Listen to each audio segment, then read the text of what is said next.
going on, everybody? Welcome to the show. It's the Jeff Gerstmann Show. It's a podcast. It's about video games. It's December 2nd, 2025, and here I am with you to discuss the happenings of the week in the world of video games, such as this hot press release I got this morning. Hi, friend.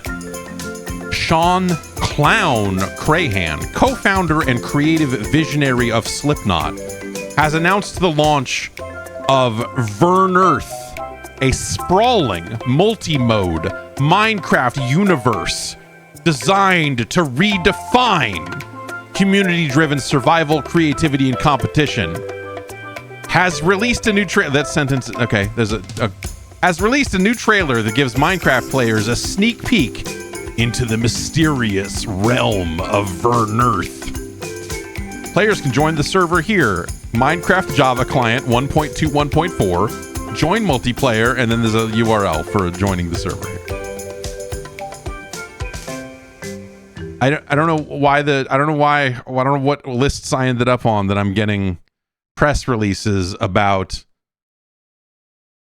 the twisted Minecraft server from a guy from Slipknot. Vernearth Season Mode evolves from the blood-red heretic lord-ruled chaos of Season 1, the Heretic Anthem, to the twilight-shrouded decay of Season 2, the Dying Song, where players fight to forge the beacon of life, and finally into the unpredictable madness of Season 3, Friend or Foe? A world where mobs, loot, blocks, and consumables shift with total randomness. Okay. About Sean Clown Crahan. Sean Crahan is a founding member of the Grammy-winning band Slipknot and a multidisciplinary creator across music, film, design, and interactive media.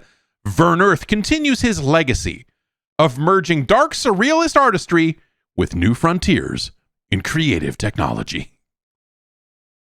Okay. In other news, a guy started a Minecraft server. And it's weird, man. I don't know. Okay. All right. I don't. It's just good on him. I don't know. Like I don't hate it. Like Oblivion is the heart of Vernearth. It's a vast, custom-generated survival world that blends realism with corrupted clown-inspired elements. Clown is in quotes, so I assume that means because the guy's name is Clown. And so I don't think it's like a circus. I don't think it's like I'm all for, clown video games within reason. There are a couple of good ones. There are good clowns in video gaming, but mostly bad ones. I think we can all agree. That's the thing. Ultimately I don't like clowns. So maybe the whole thing is just too twisted for me. Sorry, that came in this morning. I don't know. Good on him, I guess. I'm also running a Minecraft server. It has no mods on it whatsoever. Don't ask to join it. You don't see me putting out press releases about that. My son's way into Goat Simulator 3, and I'm not really sure how to feel about it. It's really Goat Simulator 3 I think is a really neat sandbox that is actually a very bad game when it comes to you completing the tasks and objectives laid out before you. I think that they just give you a sentence of just prove the unprovable. Like there's one where you find Bigfoot and it's prove the unprovable, and you walk up to the spot on the map where it says something and you're like, what am I even looking at? What do I do here? And it's not a good. I structurally, I think that stuff is kind of bad. in terms of, you know, mission design and so on. But Goat Simulator 3 is as like a sandbox for a 4-year-old to blow up cop cars is great. My son has blown up so many cop cars, and I just look at it and go, yeah, okay, all right, this is probably all right. And I don't know. He found, yeah, I had to help him drag a bunch of scarecrows into a pentagram so that they could be reanimated into living people, and they just kept screaming and screaming, and I'm like, I don't know. This is it's not that it's all that intense. It's just that it's a lot to describe when he asks questions like, why are the scarecrows doing that? And I'm like, well, let me tell you about our Dark Lord Satan. You know, I don't know. There's topics that I'm just not really sure how to get into it with him. And, you know, most of it just kind of goes right over his head and it's sort of whatever. But like there is a bit of an attitude on that game that I go like, this is not awesome for a 4-year-old to play in this very specific way. But the rest of it is more than fine. My kids were watching me play a video game that is embargoed right now. But you play as a demon, and my daughter is watching this, and she can read, so she's like reading the subtitles on the cutscenes and stuff, and going like, "You're a demon? That's bad. You're bad. You're bad though. You're bad." And I'm like, well, like, how do I don't know how to stop and talk and go like, well, you know, not all demons are bad, or maybe the guys who are calling this person a demon, maybe they're bad and they're lying about it. Like, like how do I convince you that this is fine? Sort of just, I don't know, like interesting and weird situations with children, especially now that my daughter can read, when it comes to just like stories in games and the nature of some of this stuff. Goat Simulator 3 is real silly. I think like if you are looking at it from the perspective of like, is this like a good game? Is the progression through this content sensible and fun and good? I actually think the answer is no. I think there are structural things about that game that if you're trying to play it, quote unquote, the right way and make progress and do the things, I think it gets in its own way over and over and over again. And yeah, there are things about the writing that I don't think is especially good. I think especially the intro, like its sense of humor. There's a certain style of comedy. There's a certain style of person on the internet. And it's weird. Trying to like frame this in a way that is not like as shitty as it might seem. There's a certain type of like person in Europe who does not understand American culture, who is writing like what they think is funny internet America stuff.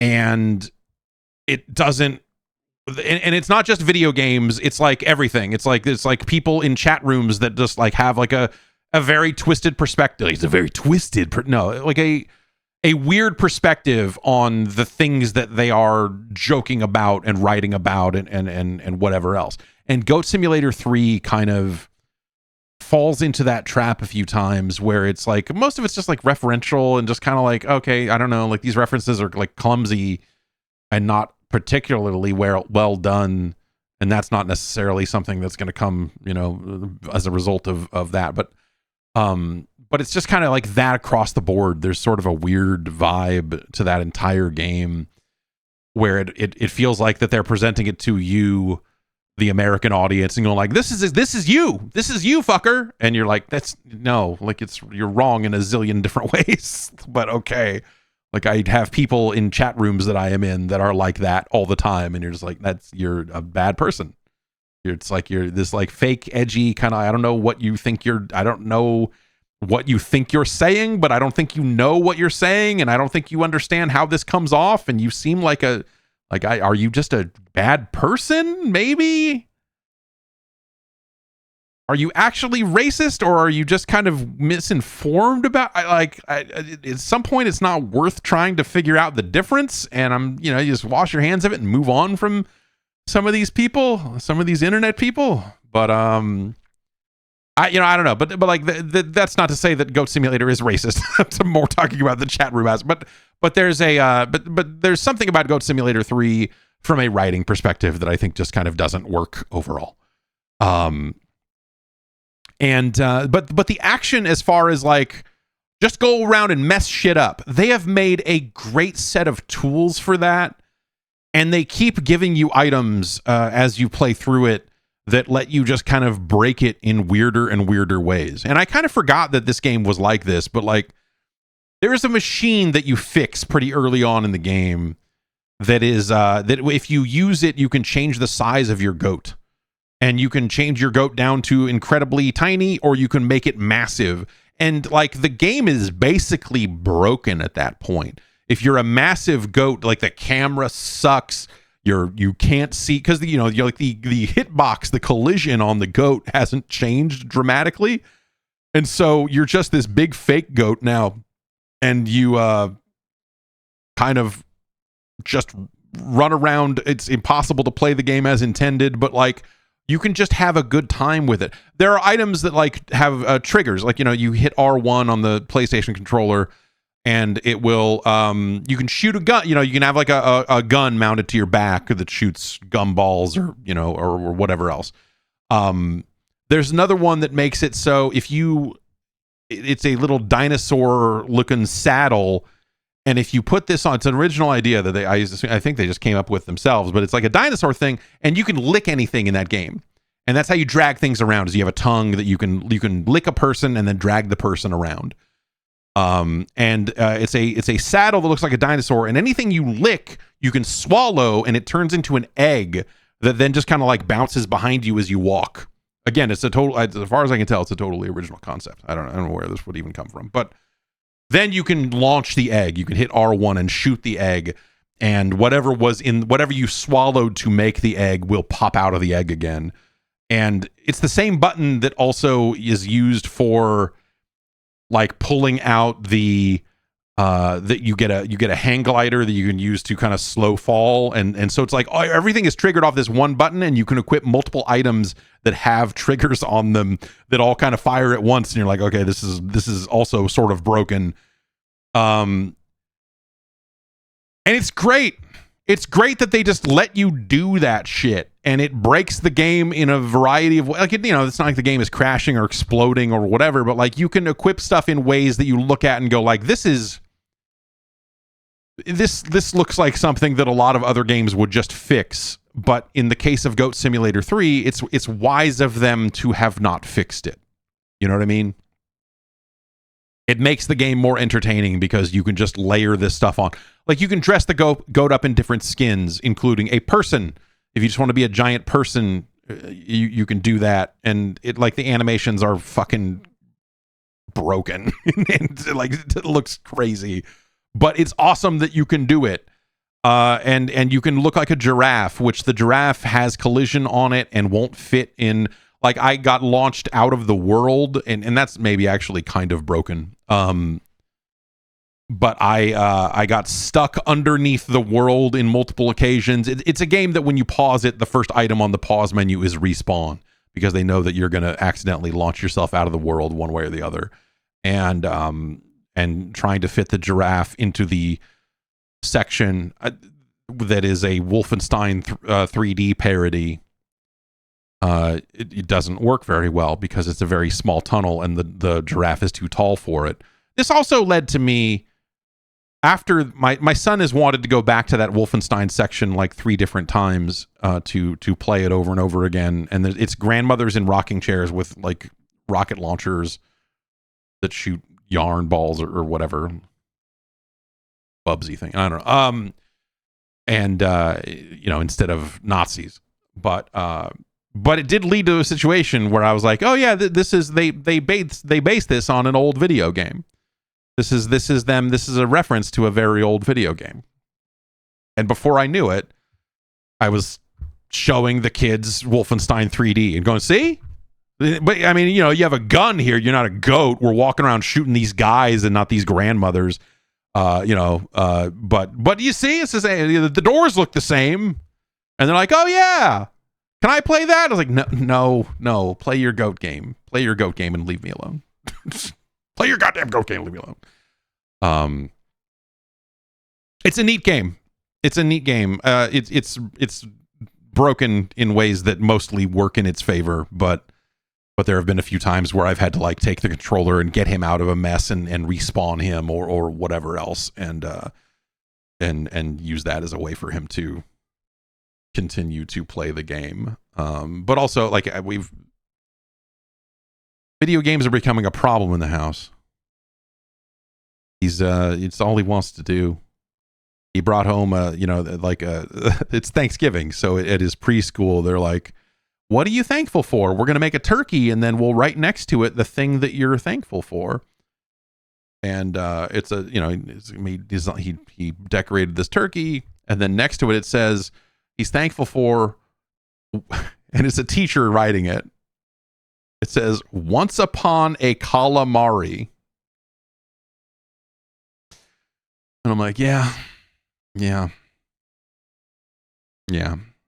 And the next page is, and my wife has had to explain to multiple people now, teachers and others, like, no, it's Katamari. It's Katamari. I mean, it's whatever. It's a video game.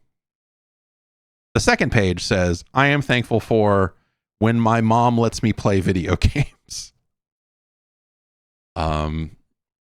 Chip off the old block, which is like really awesome in a lot of ways. It's like super fun, but also it's reached a point where when I tell him he has to stop, because, hey, lunch is ready, or it's bedtime, or it's time for school, or whatever else, he immediately turns on like fake tantrum mode, and it's just like, oh, you're not gonna, fuck that, dude, come on, no, I'm not gonna let you play this ever again if you pull this shit. And so we've scaled back from playing before school. That is out for the foreseeable future. And at this point, I think it'll be game time when he gets home from school up until dinner time, and then no returning to it after dinner. And we'll see how that holds up on weekends. I think weekends, are going to be the true test of that. Let's take a break. We'll come back. We'll talk about how much Kirby Air Riders I am being forced to play. After this, MeUndies is here to make holiday shopping easy this year. Whether you're shopping for your partner, a good friend, or just treating yourself, their holiday and Match Me collections make it simple to give a gift that actually fits, literally and emotionally. MeUndies is the go-to for unbelievably soft underwear and loungewear made from ultra modal. That's fancy speak for like a cloud level of comfort. They got matching sets in fun, festive prints, so you'd be the most coordinated couple or family on the couch if you're looking to, get the same sets for, get your matchies on. They've sold over 30 million pairs over at MeUndies. They've got 90,000 five-star reviews and a problem-free philosophy that means if you don't love your first pair, it's on them. They're sustainably made. They've got a wide range. They've got cozy joggers. They've got festive onesies. They've got, underwear. They've got bralettes. There's a cut, color, and vibe for every single person on your list. The Match Me line lets couples and, are just, close friends, or would you match loungewear with people who were not your close friends at a minimum? I don't know. Maybe, maybe that's like the power play is to get like a set of Match Me's from MeUndies and then take the other pair and make it like a white elephant gift. So like someone, like you're wearing it and then someone else ends up with the other set at the end, and then you're like, now we're friends forever. You could do that. Or, I mean, you could just buy them for your partners or close friends out of the gate. Maybe that's just easier. I don't know. Regardless, right now, you can get up to 50% off. Yeah, half off. It's like a holiday miracle over here at MeUndies. I'm wearing a pair of MeUndies right now. I don't line it up this way. That's just literally how often I've been wearing underwear from MeUndies. I've got a pair. It's nice. It's snug. It's form-fitting, but it's not too tight. It's a really perfect pair of underwear. It makes me want to burn everything else in my underwear drawer and move on and replace it all with quality material from MeUndies. Knock out all your holiday gifting needs today with MeUndies. To get exclusive holiday deals up to 50% off, go to MeUndies.com/Jeff and enter the promo code Jeff. That's MeUndies.com/Jeff, promo code Jeff, for up to 50% off.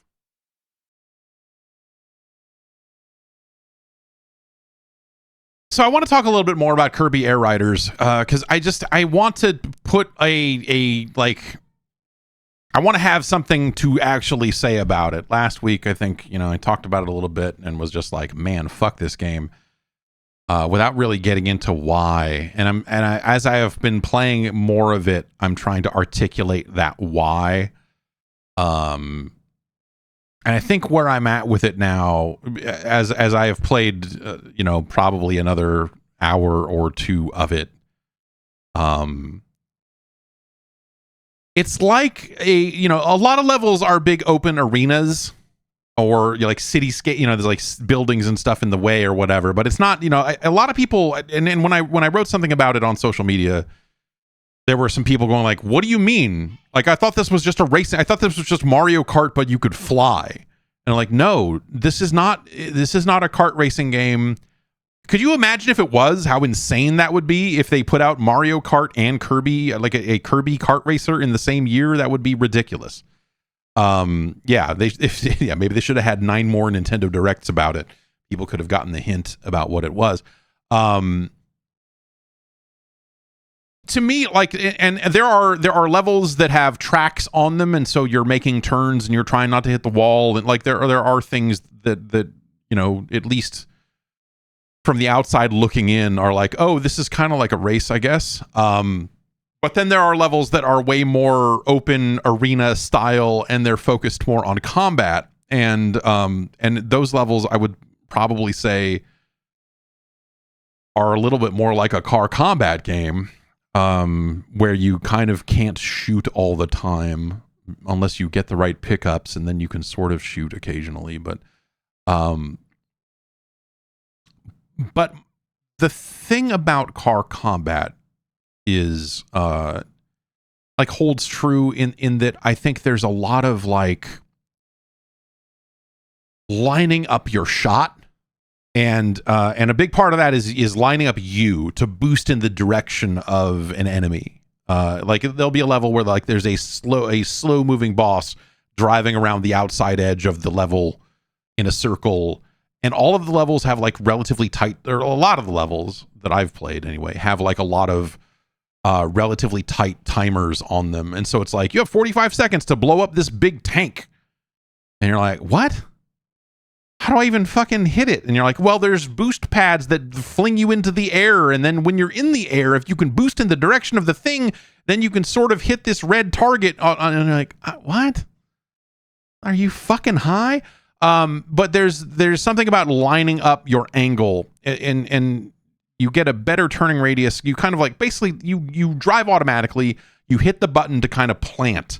And so it's like, you're almost like planting your feet. You don't stop completely, but you're kind of like you use that to kind of drift turn, and also you're building up a boost meter as you're doing that, and you let off and get a bit of a dash out of that. And so for one, I think that whole thing feels terrible. For twos, I think when you are doing it in service of like, I need to hit a guy, and so it becomes, I need to aim at a moving target, let off, and then when I get close, I need to jerk the stick left and right to do a spin attack and try to land a hit on this thing. I think all of that feels absolutely awful. similar to having to line up a gun in a car combat game. There is an aspect of like, well, I need to steer this vehicle and do this, but now you're doing it in a vehicle that doesn't fucking stop unless you deliberately hold down the button and grind to a halt. And okay, we need to slow down and do this. And like very, very much going out of your way to stop, which kind of defeats the purpose of the whole game. You know, it feels like it's meant to be this much faster moving kind of kinetic, frenetic thing. I think all of that feels absolutely miserable to engage with. And then you'll have levels where it's just like, you're going to go off a ramp and you're going for a long jump and like the readability on it doesn't make any sense. Or like, hey, you're falling through a bunch of rings and trying to land on a dartboard for points. And you know, those are like, just feel like mini games inserted into this. And so as much as I appreciate the nature of like, it's got a ton of different things in it to do, and it is kind of throwing those things at you kind of one after the other, I think all of them feel bad. I think the core conceit of that game and how you play it and how it feels, I think feels terrible. To the point where like it's reached a point where like when people talk about how much they like it, I'm like, are you fucking with me? Are you like, no, I mean, no, you're not, this is, I mean, okay. Yeah, this is okay. Yeah. I mean, we can all agree that Rick is the best. My kids have taken to Rick, who is a hamster. And they have agreed that Rick is best. And, I can definitely agree with that, but man, as a video game, I find every part of the part where you are touching it and controlling it, to feel freaking terrible, just freaking terrible. And so I'm surprised I guess I shouldn't be surprised because I think there were some people that liked the first game and that game is terrible also. So I guess unsurprising. But I don't remember much about the first game. I reviewed the first game and I go back and I read that review and I go like, oh yeah, that makes sense, especially in context of seeing what the new game is. But like actual memory, the only thing I remember about the first game is like it was a one-button game and that didn't feel good. Like, okay. But yeah, seeing it and seeing this sequel all these years later, it's a really interesting year or season, I guess, for Nintendo with Kirby and a new Metroid Prime that seems I'm going to say maybe a little mixed. Some of the reactions I've seen out of like outlets that I would trust to talk about a video game, I guess. There is kind of the requisite like breathless reviews out there that you find from a lot of smaller outlets that are just like, this is a great video game, I got it in the mail, and all of that. But I think from outlets that I would consider to be like seasoned and or trusted or whatever, it does feel like that there is a bit more of a mix, and that's been pretty interesting.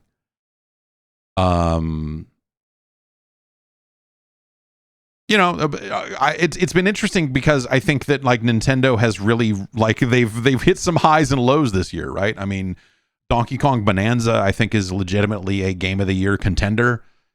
I don't think it will necessarily like win per se, because I think there are other games out there that will kind of eat up more of the conversation. But I do think that they've been hitting some lows as well. It's interesting, I think everyone's worry about Metroid coming out of that last preview event was is it going to be super handholdy, or is the guy going to be annoying? And it seems like the answers are, yeah, it's probably too handholdy, but at least the annoying guy is not in the whole game. And then structurally, it sounds like it is not awesome. I don't know, from talking to some people who played it and reading some of the reviews that came out, I look at it and go like, yeah, that sounds like that game is off in the ways that people thought it was going to be, or rather off in more ways than people thought it was going to be. It's like, yeah, the stuff we were worried about is not good. It's just not, it's also just not in the entire game. The thing that makes the game middling is actually this, and this. Like, oh, geez. I'm interested in playing it. I saw Andy Robinson from Video Games Chronicle kind of saying like comparing parts of Metroid to like structurally almost more like a Zelda game.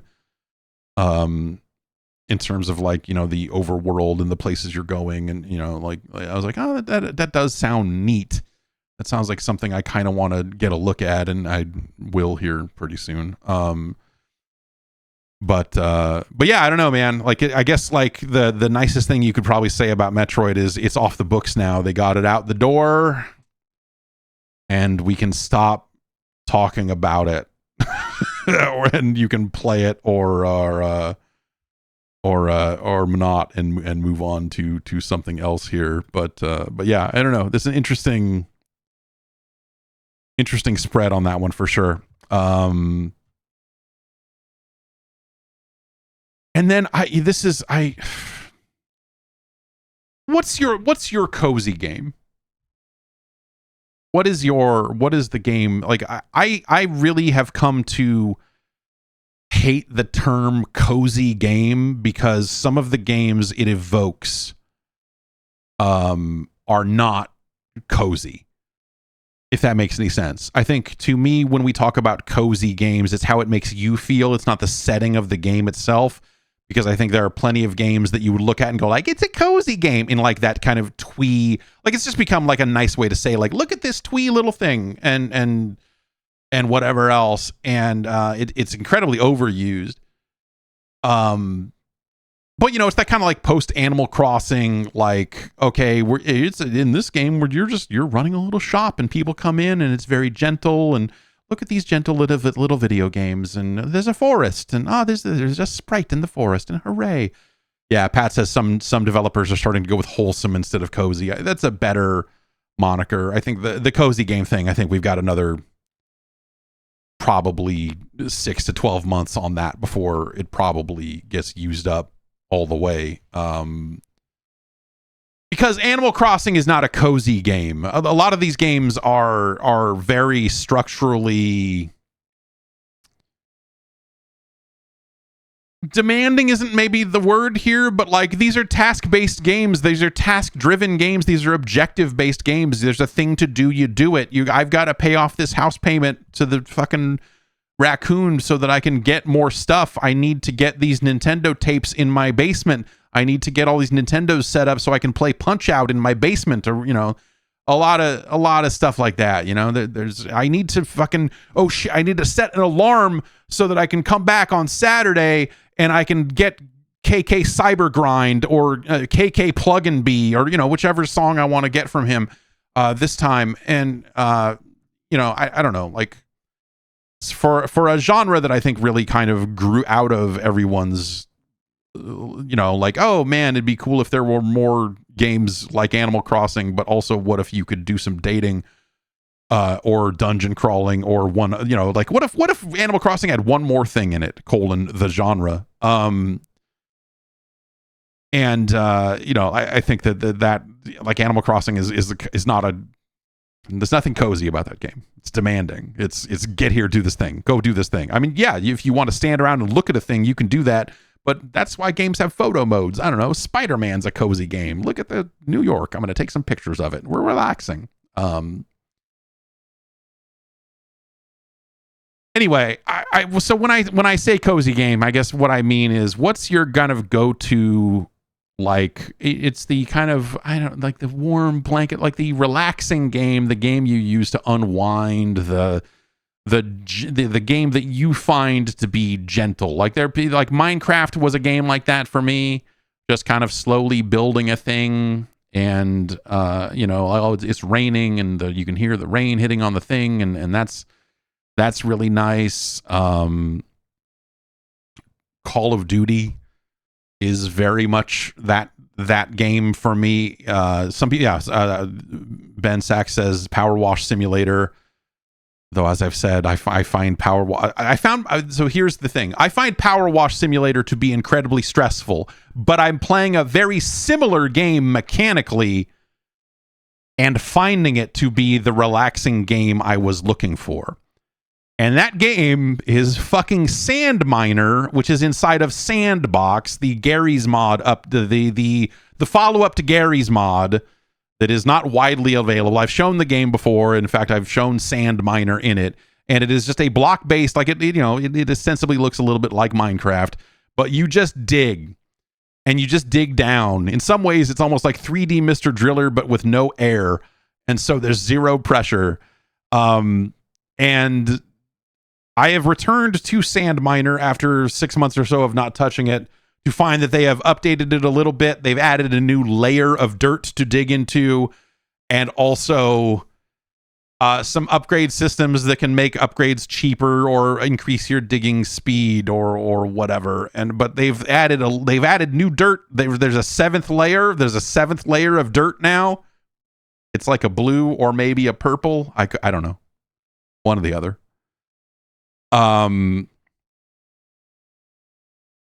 I dug the entire seventh layer out last night, and it's that server's gone. Like when you join a server, it's either running or it's not, and it'll get you into a brand new server full of brand new dirt, or you will join someone else's game, and maybe they've been digging and maybe they haven't, or whatever.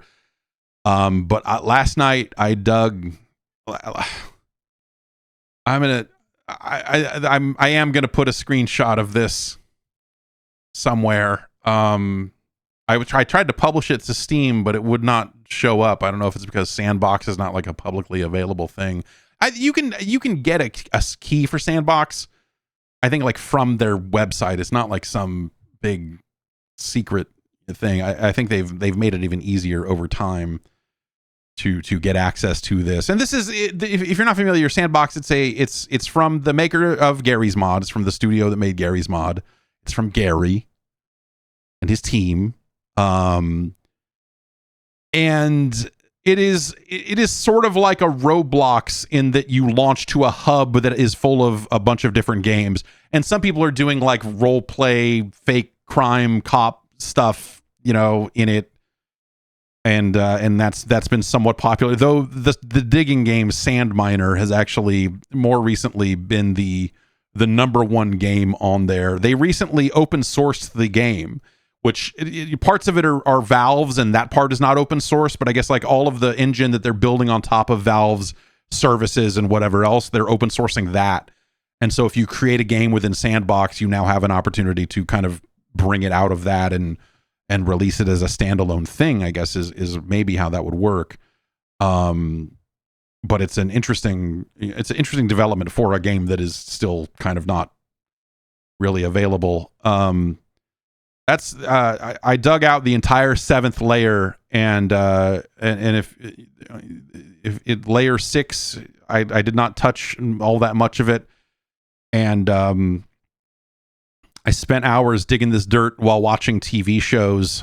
And there's a certain thing when we talk about games, especially games that are comforting, especially games that are like operate in a sort of comforting fashion, where it's not necessarily about the quality of the game, it's more about the mental state of the player. And I think it's like, it says more about me than about s&Miner that I dug out the entire bottom layer of s&Miner and bought the most expensive drill that the game will sell me, which normally costs $1 billion, but because literally $1 billion, but I bought enough upgrades that it only cost me 700 million. And so I did a lot of digging.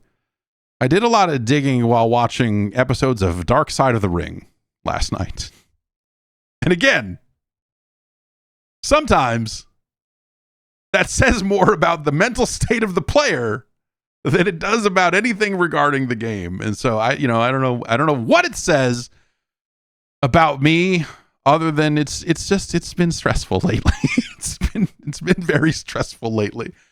And Call of Duty and digging these blocks in s&Miner have been like a very relaxing thing. The funny thing about S&Miner is turns out when you dig, it's a big pit full of blocks, full of Minecraft style blocks, and you don't plop blocks down, you just dig them away, and they're all worth some amount of money. Some of them has fancy gems in them, some of them is just dirt. But even the dirt's worth a little bit of money. And so I dug out, and it's color coded as you go down. And you need more powerful drills to drill deeper and deeper and deeper. And so with the most powerful drill, I was able to drill all the way to the bottom and then dig what is thousands, like tens of thousands of blocks. Literally tens of thousands of fucking blocks to dig out the entire bottom layer of this pit. And afterwards, I just kind of took a look at it. And there were other players that kept joining the server, and one of them was fucking with me and trying to make it so that I couldn't dig them. He was trying to like dig the ground out from under me so that I couldn't reach blocks that were higher. And so I had to go to the top of the pit and jump in and try to land on top of the blocks that he was trying to cut me off from. And it was just like, what the fuck am I doing? But I did it.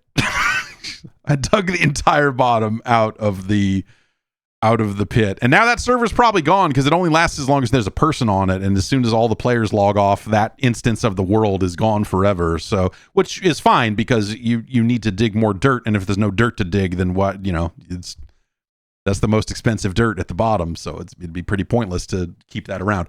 So I took a screenshot of it because there's no achievement in the game for clearing out the entire bottom layer, even though S&box does have achievements in it. It's been that, and it's been Call of Duty, which is which has been a good kind of de-stressor, end of the night sort of thing to do as well. They had another double XP weekend, and they ran this event, man. They ran, I forget, Proving Grounds, I think it was called. And they basically broke players up into leaderboards of 15, 30 players at a time, whatever it was. And then like whoever got the most points by the end of 4 days would get the best prizes, which is like a weapon camo, a skin for your gun, or a loading screen, or another skin for your gun. And like the prizes were not particularly good. But I found myself playing a significant chunk of the game, like an hour and a half every night for that 4 or 5 day stretch of the event. And I ended up finishing second in my collection of users. It's not like you're playing against every single person who's playing the game, but there was one guy who had like quadruple the points of everyone else. And I was like, man, I feel like I'm playing a little too much of this game right now. That guy must have played 30 hours of this fucking thing. Why are we doing this? And I found that to be crazy, but I got the weapon camos, so hooray for me. Their first season starts this week. They're going to start adding maps and other stuff to it, and I don't think anyone will care. I think the players who care are already playing that game, and I think the ship has sailed on it unless Warzone does something dramatic. We were talking last week about, they rolled out that endgame mode for everybody because they realized no one was ever going to finish the campaign. And the sales stories that have come across have not been overly impressive, but it's interesting to see. Interesting to see like what looks like. This is the most off I think I've seen Call of Duty look business wise. Game quality wise, I think like Ghosts was a worse game than this. It's not the worst Call of Duty has been, but it's sort of it is like as far as like looking at it and going like, oh, is this thing actually maybe finally broken? The answer is probably no, but it's the closest it's looked to that in a long time. And that's kind of interesting. Let's take a break. We'll talk about some hot deals and sales, because some of this stuff is still going on, but I found it interesting, the deals that weren't there. How's that for a tease? After this. Keep a handle on your spending. You should know what's going on with your money. If it's going in, if it's going out, where is it going? You might think you have a solid handle on your budget. And, maybe not so much. Maybe you got a spreadsheet that says that you should have a few extra $100 left at the end of every month, but you're like, what is going on? Rocket Money can help you track every single dollar, uncover hidden spending, and take control of your finances. How? Well, Rocket Money is a personal finance app that helps find and cancel your unwanted subscriptions, monitors your spending, and helps lower your bills so that you can grow your savings. It shows all your expenses in one place, including subscriptions that you might have forgotten about. And if you see a subscription that you no longer want, Rocket Money will help you cancel it. That's really one of the magical things about Rocket Money is you can say, okay, all right, this is subscription. I am not interested in maintaining this anymore, but I don't want to get on the phone and wait around forever to get this done. You can send Rocket Money out on your behalf. That's right. They will go out there and they're able to cancel a lot of subscriptions for you. They can also negotiate on your behalf. In some cases, they'll say like, hey, these bills, they're a little high, and they will go out and negotiate a lower bill for you. They've saved me some money on a phone bill a couple of times now. That's how long the phone company raised the rate again, and Rocket Money hit me up again and said, hey, just want to let you know they're trying to get funny over there. You want some help? And I'm like, yes, I do. Yes. Go help me, Rocket Money. And they did. It was nice. If you got a goal that you'd like to save for, Rocket Money can analyze your accounts and help find the best time each month to just put some money aside. You get alerts if your bills increase in price, if there's unusual activity on your accounts. If you're setting up a budget and you're getting close to going over it, it'll let you know. It's nice to have, just kind of an occasional notification about like, hey, here's what's going on with your money. Rocket Money has saved users over $2.5 billion, including over $880 million in canceled subscriptions alone. Their 10 million members save up to $740 a year when they use all of the app's premium features. Cancel your unwanted subscriptions and reach your financial goals faster with Rocket Money. Go to rocketmoney.com/JeffG today.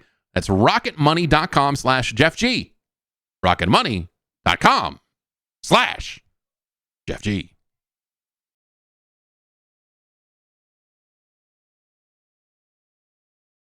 Did you buy a PlayStation 5 Pro? Probably not. I wonder how many of these they sold. This was an interesting kind of Black Friday deals season because of things that did go on sale and also a bunch of things that didn't. The PS5 Pro went down to $648, which is a better price than the $750 that has been. Meanwhile, okay, so I guess like in terms of console hardware, that was the PS5 Pro deal. Sony did, $100 off kind of a handful of PS5 SKUs and what have you. There were a couple of Switch 2 deals that knocked $50 off of, it was like the Mario Kart bundle or whatever. And so there was that stuff. Meanwhile, an Xbox Series X is $650. Zero movement from Microsoft on hardware prices for Xbox, which I thought was very interesting. I suppose not entirely well, I don't know. You could go one of two ways with it, right? You're like, hey, we need to blow these out. Let's get these off the shelves and sell them for cheaper. Or like, hey, there aren't that many of these left anyway, so let's not bother cutting prices on this because our future does not lie in this device anyway. I feel like, and maybe this is connecting dots that aren't there, and it's hard to know sometimes, but it does seem like if they, it does seem like as clear an indicator as anything that they don't view their future as tethered to, anything regarding the existing Xbox or really anything like it. When we talk about their future being, Windows-based machines and, hey, this different PC thing that they're clearly moving forward into, it feels like that at this point they're just going to kind of not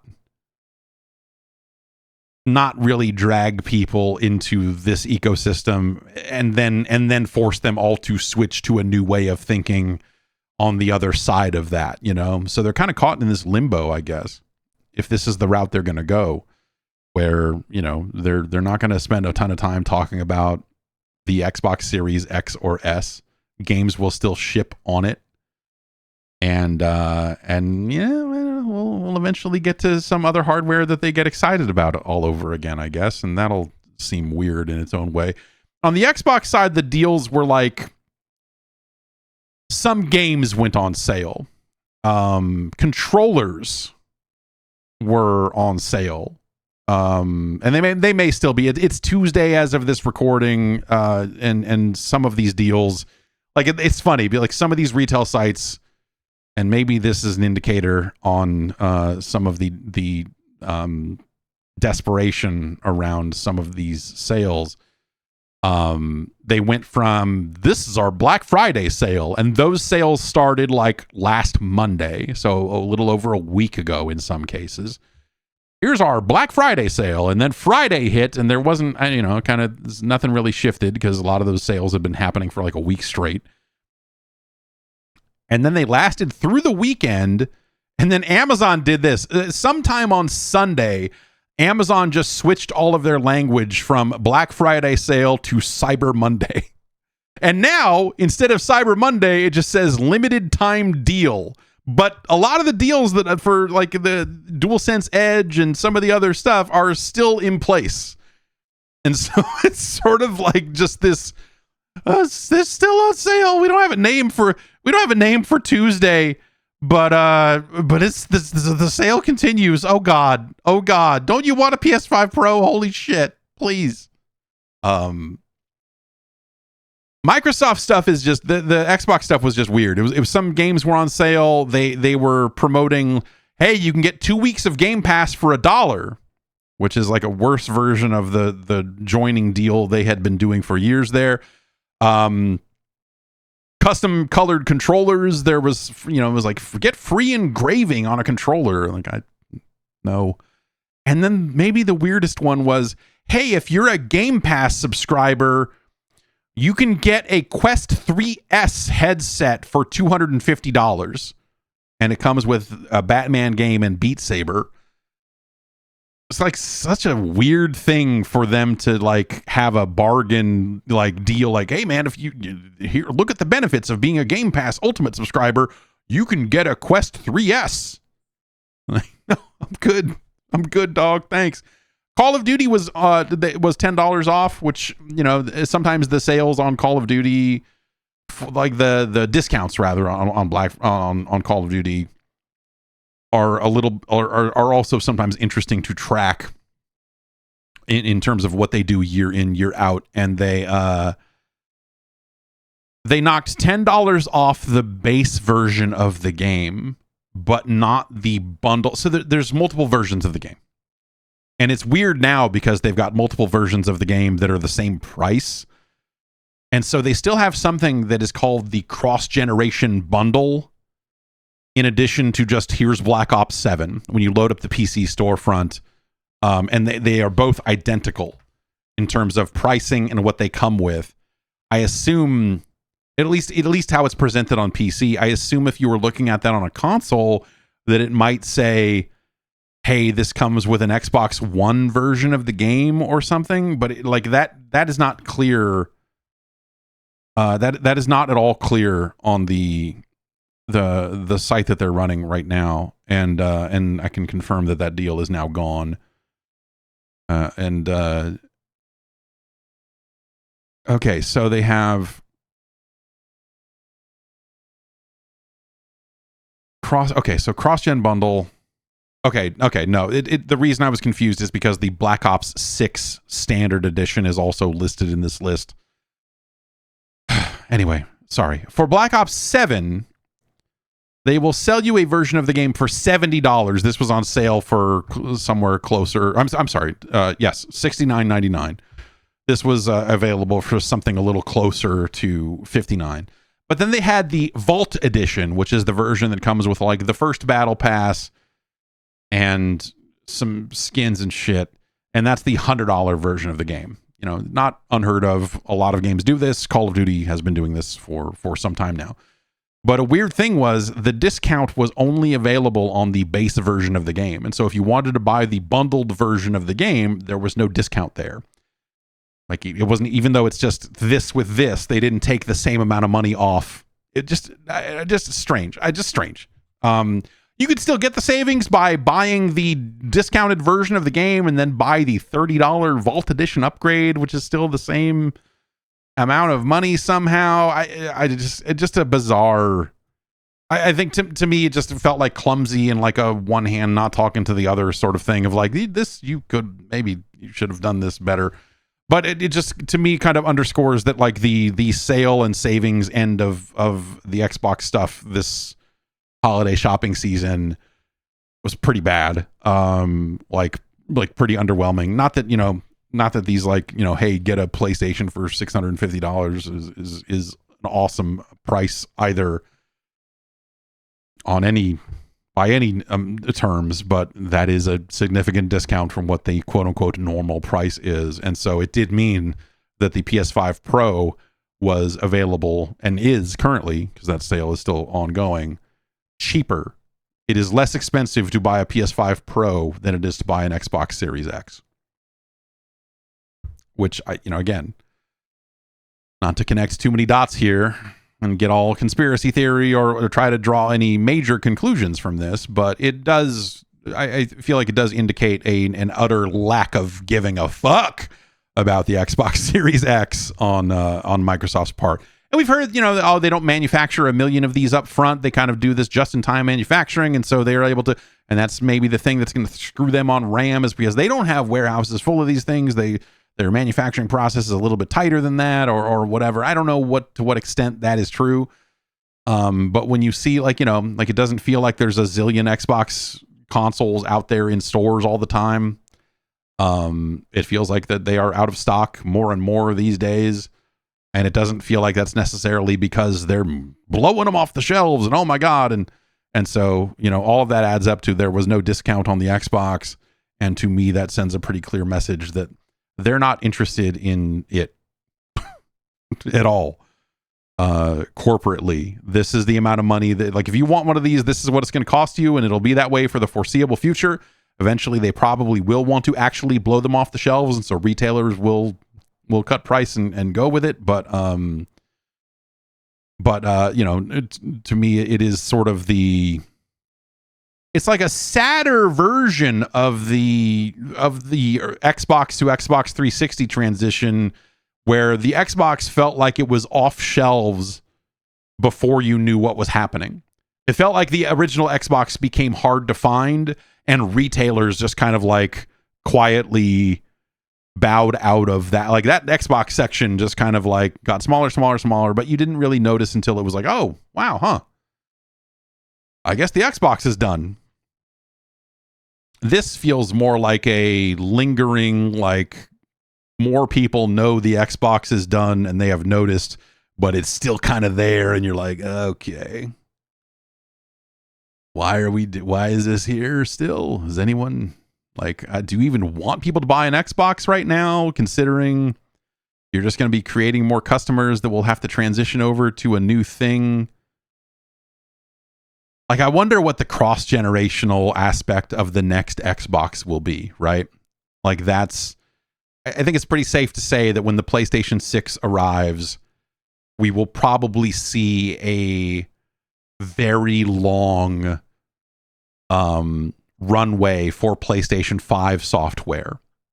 Like, the thing that kills people making PlayStation 4 games will probably end up being the release of the PlayStation 6, right? But people will just make PlayStation 5 games for the next 4 years after its release or something, because that's just, consoles are expensive. People can't afford to upgrade. There's just a lot has changed in terms of people getting consoles and whatever else. So, like, I feel like a lot of that stuff makes sense. On the Xbox side of things, do you think third-party developers are still going to continue to make Xbox Series X games for years after the release of whatever the next Xbox is? Like, once we've moved to a thing that's a PC and they have the backwards compatibility, theoretically here, that they have the backwards compatibility support for Xbox Series X games. But they're probably not going to want to continue to make a bunch of Xbox Series X games knowing that, like, oh, well, you know, we're just going to do our PC version of the game and kind of move forward. And, you know, like if some third parties were already at a point where they were questioning the need to make an Xbox version at all, for example, which is not necessarily a widespread thought, but there were definitely some third parties. There have been third parties that have been questioning, like, why, you know, is this returning its investment, or why are we doing this? Then what would be the incentive for them to continue to support the Xbox Series X, especially in a world where the Xbox has just become a PC, right? And so I wonder what will the turn of the generation look like for Xbox? Because even if they have backwards compatibility on the new devices, which it seems like that is the thing that they want to have, I feel like it's a vital thing for them to have. They need to maintain some continuity there, but it does end up feeling like, oh, okay, but this thing is gonna. Developers are not going to want to continue to make a bunch of Xbox Series X games in a world where, like, that is not even the full on the platform anymore. I don't know. We'll see, but I bet that transition ends up being a lot more like a light switch than a slow dimmer, the way that this generation has been with the previous one. Let's get into the rest of the news here. VideoGamesChronicle.com is reporting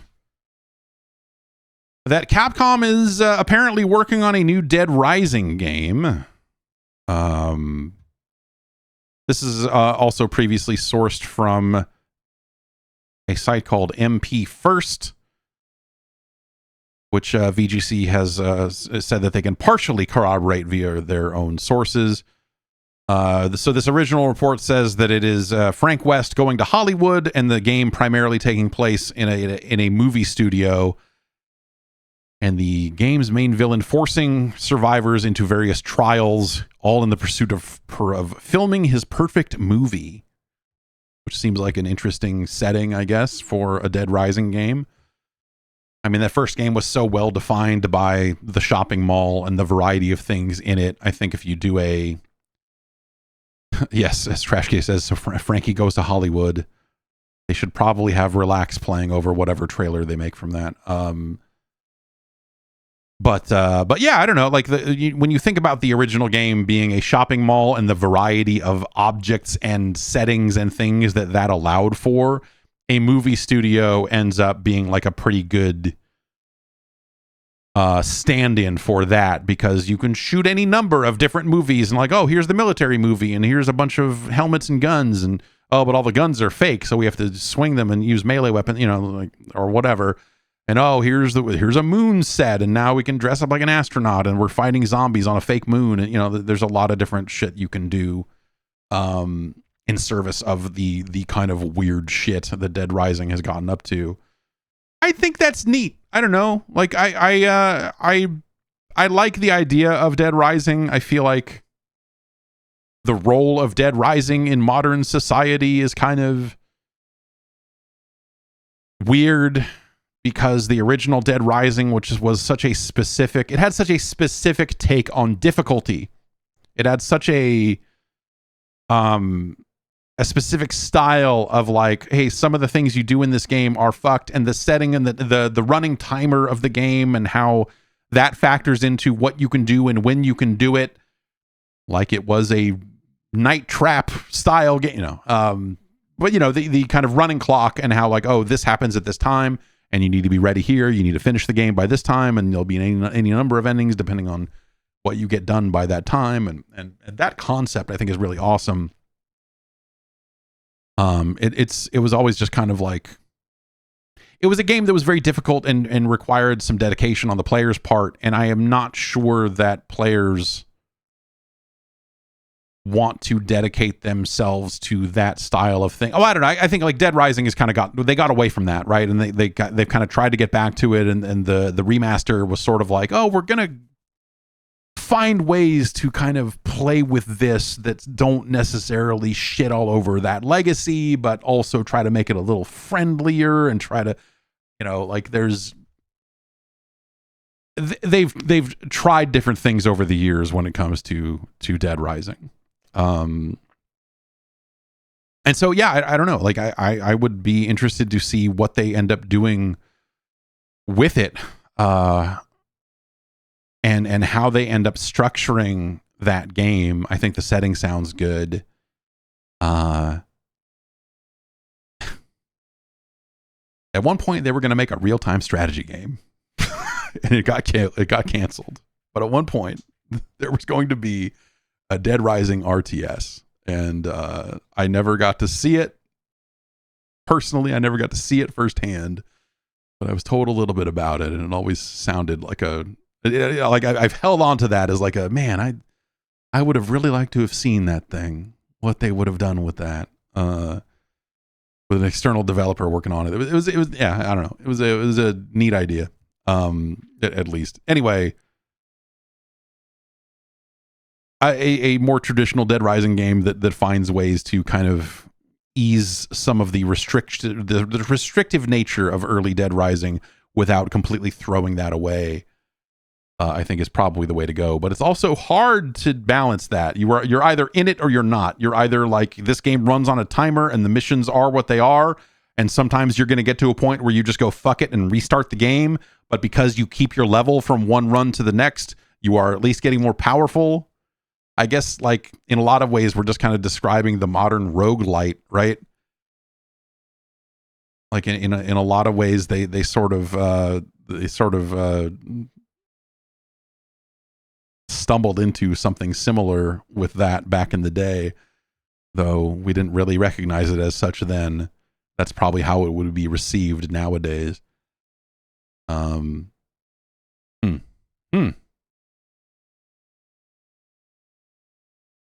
been a new Control trademark, according to Eurogamer, for something called Control: Resonant. It's been registered in Europe. The Game Awards are right around the corner, and potentially this means that maybe we will finally see the new Control game here at the Game Awards. That would be exciting to see, for sure.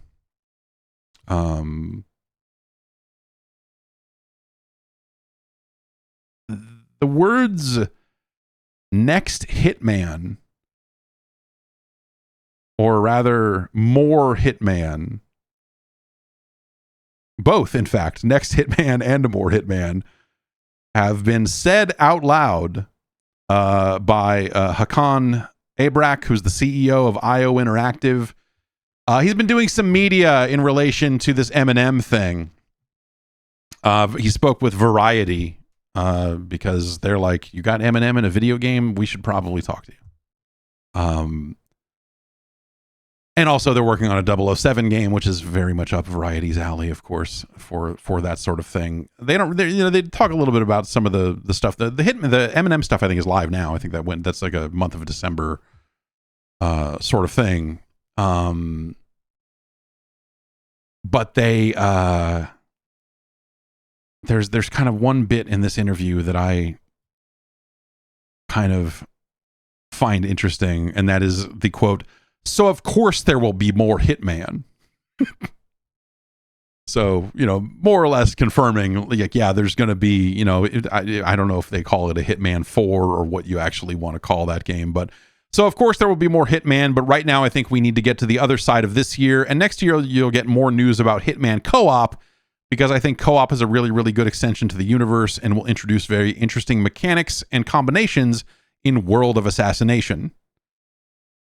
But we will, after that, be talking about the next Hitman, because of course there's going to be a next Hitman. That's awesome. I don't know. They kind of go into some more detail here, talking like a level designer in as part of this interview, and he's talking about kind of the previous kind of original run of Hitman games, and how, they kind of did a lot of different things to get to the point where Hitman is today. I would love to see what, like a couple of things. I mean, the Bond game is going to come out, and we'll see kind of what a more advanced version of IO Interactive's technology looks like and all of that. But like, I wonder what the things are. This would be what I would ask them about. And it would probably be stuff that they're not kind of ready to talk about. But like, I think when you think about how old the current Hitman game is, because of how long they've been expanding on it, and like, it's been really sharp stuff. Like, they're doing interesting things with Hitman all these years later, right? I would be curious to know, what are the things that they can't do now? Like the technological choices, the engine choices, like whatever, like what corners did they paint themselves into over the last decade of Hitman that they can't wait to get out of, right? Like, what are the things that they go like, man, we really wanted to do this, but the engine, we didn't build it. We built it in such a way that you just can't, this is fucked up. And like, we could hack it together in a really kind of shitty, weird way. But like, dude, if we had it all back and I got to build an actual, like, from the ground up Hitman sequel or whatever,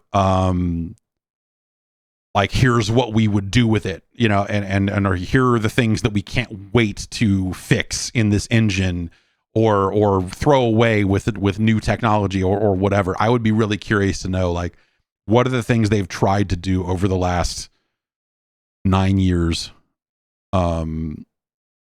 that the tech just kind of wasn't quite capable of, and what are the things that they look at and go like, the tech is now holding us back, and we have to build a whole new shell to move forward for another 10 fucking years. And I hope they do it, man.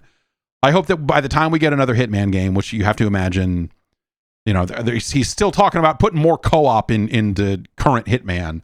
So obviously they're still, they will have reached a full decade of Hitman, of this particular Hitman game, by the time all is said and done. Hitman 3, I guess, if we still want to call it that.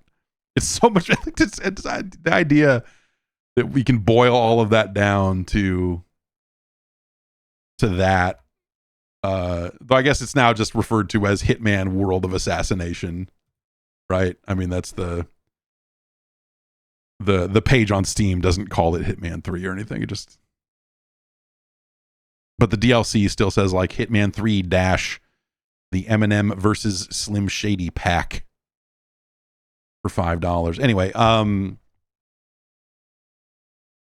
so they probably don't call it Hitman 4.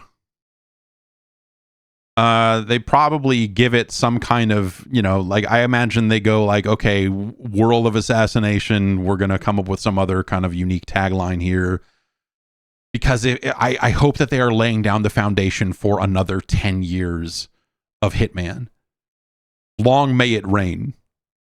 That's what they should call it. Hitman. Long may he reign. A universe of murderdom, whatever it is, because I think it's been really wonderful to have like well-crafted reasons to return to Hitman every so often. Like, it had its initial run of levels and they put their stuff out, and here's the next chapter of this, and then we're adding this level at this point, and then but to the way they've continued to build on that content and iterate on that stuff as they've gone, I think has been really fascinating. There aren't a lot of stories like it in gaming, especially for a game that is kind of not a live service game. You know what I mean? Like, it's the length of time is, you do look at it and it's hard not to think about it as some kind of service game, especially with the elusive targets and some of the other things they've done there. But it's not structured or sold in the same way that is, it's not something that it's an episodic game that when they ran out of kind of big bulky episodes, they just kept coming up with smaller things to add to the game that ended up being really neat on their own, and in best cases provided reasons for you to go back into some of that older content and play it a slightly different way. And I think that's really great. Like, you can't ask for much more in terms of fucking value for your dollar, I guess, out of that. Though, I mean, you can certainly spend a lot of money on, like, their deluxe edition for Hitman is $100. But that comes with kind of a lot of stuff. Yeah, that's kind of a lot of stuff in there. And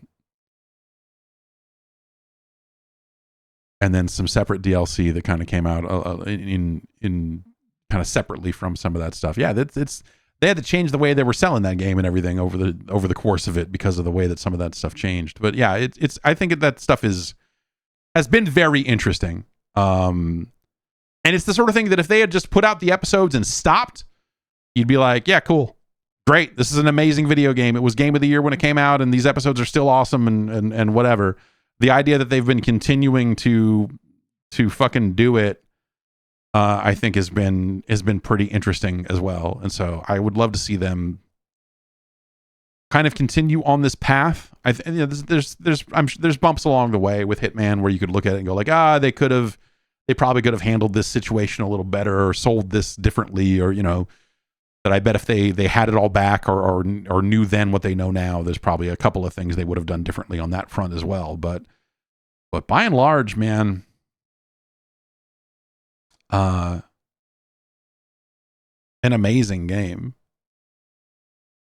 and an amazing run for it as well. Even if it is something that I don't know, it's not necessarily coming to an end. They're still going to do whatever this co-op stuff is, but Easy Peasy says, why they published Mind's Eye, who knows? I mean, they published Mind's Eye because it's the game from one of the creators of Grand Theft Auto. It was a good pitch. They were at the same time, they were looking into, you know, starting a publishing division and thinking like, oh, is there something, you know, we've had a good run making ourselves independent all over again after all those years being part of IDOS and everything else. Like, now that we're independent, like we can actually try a lot of different stuff out. And so they kind of, as masters of their own domain, decided they wanted to try to publish, you know, Mind's Eye was not the game. Mind's Eye was not the game they were sold, right? I mean, the pitch for Mind's Eye, I bet, is a lot different than what actually shipped. And the pitch for everything or whatever else and what that was going to be, I suspect that probably was a much different. Everyone wanted that to go better than it did. Whether it was reasonable to assume that or not, you know, that's the case. Pat says, sounds like they didn't spend too much money. Yeah, I don't, you know, I can't imagine that they put a ton of money into Mind's Eye, because that was something that by the time they picked it up for publishing, it was already, you know, they had already developed that whole engine on their own and tried to, you know, like Build a Rocket Boy had already spent years on the tech and everything else, right? And then they pivoted into, oh my God, we need to ship Mind's Eye because this weird fake NFT world we're building is not a real thing. But yeah, are there physical copies of Mind's Eye? I guess that's my question. Did they actually produce a disc, or is it just a digital game? Okay, yeah, they did do. It appears they did do discs. So that's, you know, there's cost associated with that. You know, you're doing a run of discs, but the rest of it was just like, you know, probably just PR support and publishing support and get it onto shelves and get it, you know, like not a. I would be surprised if IO Interactive like spent a fuck ton of money on anything regarding Mind's Eye. And if anything, it was probably a decent test for them in terms of like, hey, we want to start a publishing division and whatever else. You can get a physical copy of Mind's Eye right now for a mere $30. I'm going to say don't. They did just put out a patch for Mind's Eye. Speaking of that wonderful video game, they did recently put out yet another patch for it. November 28th, update 6 came out, and now there's a free starter pack available on all platforms. You can play the Robin Hood campaign mission plus 14 Arcadia missions spanning survival, combat, and ground and sky races. That doesn't sound like something that would sell me on this game, but nothing would. It's one campaign mission from Mind's Eye, and then the kind of the filler missions they've been stuffing it with over time that all seem like here are the bad missions from a Grand Theft Auto that have like no real story or personality. It's a drone race, fly through the rings. Like, no, what? Why would I? I'm good.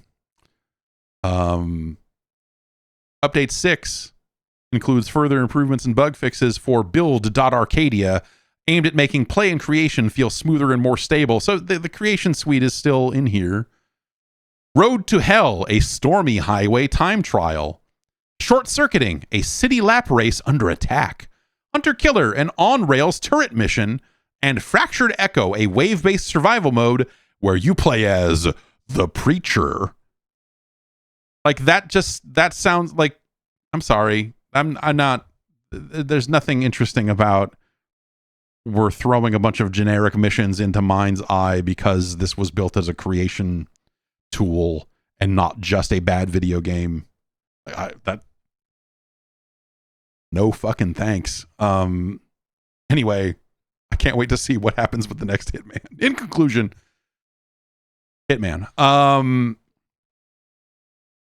I wonder if we'll see more Bond and more of the James Bond at the Game Awards, or if, because they just had something relatively recently, didn't they? So maybe they're done for the year with it, but that wouldn't be shocking. Jeff Keighley of the Game Awards fame posted a teaser. It's a pointer to a location in like the Mojave Desert, kind of near Joshua Tree, according to Eurogamer. And when people went and found that location that he posted, they found a big demonic statue out in the middle of nowhere with a big, weird, glowing eyeball thing. So some viral marketing for something that will be at the Game Awards. It looks like it is made of twisted souls. So maybe this is an ad for the Slipknot guys' Minecraft server. Because this looks pretty fucked up, bro. I don't know. People went out there and took pictures of it. And, yeah, I don't know. I don't have a lot of room in my life for this type of tease. I think I've said this before, but, and people started to speculate that maybe this was going to be the Diablo expansion, but that was shot down. And so, yeah, I don't know. No one is talking when it comes to what this thing is. So I just assume it's going to be some fucking nightmare free-to-play game. Because they're the ones that go and do like dumb, splashy, budget-based stuff that is just going to be something that you're just like, oh, okay, yeah, all right. Congratulations, it's a teaser for a thing no one fucking cares about.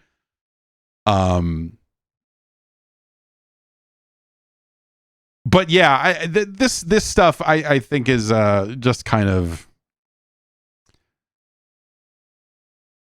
I am and it's because I've been staring at this stuff for decades now. But it's definitely been I have reached a point with a lot of this kind of like, whether you want to call it viral marketing or an attempt at viral marketing, I suppose. I just kind of look at this stuff and just go like, dude, like it's you're running a teaser for an ad. Like, just wake me up when you have a thing to actually say about the thing you're doing. Like, I'm not like, who has time to get caught up in, ooh, what's it going to be? Because the more time people spend staring at this thing going, ooh, what's it going to be? Like, the higher the stakes are raised on it, right? Like if people are big Diablo fans and they still think this is going to be something for a Diablo expansion, then whatever you're going to announce is automatically going to be disappointing to them.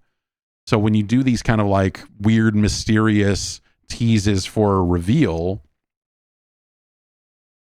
all you're doing is building expectations for things that you can't possibly deliver on, because all people ever think about are sequels. Because why would you do viral marketing for a brand new thing? Because like, there's weird skulls and there's weird souls and they're all twisted.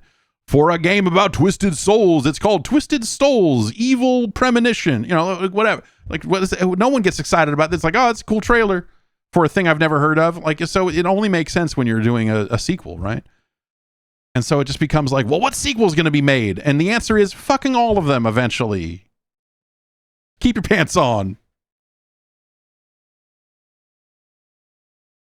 In Eurogamer's story about this, they're saying, you know, oh, the most popular theory is that an expansion or something similar for Diablo, which again, I think that got shot down.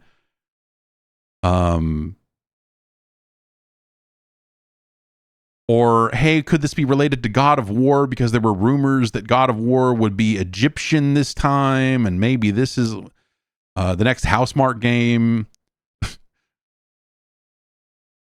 Meanwhile, many wishful thinkers have suggested it could be a statue leading up to a big Elder Scrolls 6 reveal, or perhaps a new Doom installment.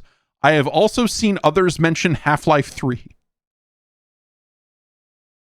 Sure. Yeah. It's unlikely that it's a God of War thing. It is almost, I mean, if unless Half-Life 3 is they're taking a real weird turn for it, it's probably not Half-Life 3. It's the new offline version of Let It Die that they're going to make, right? No, probably not.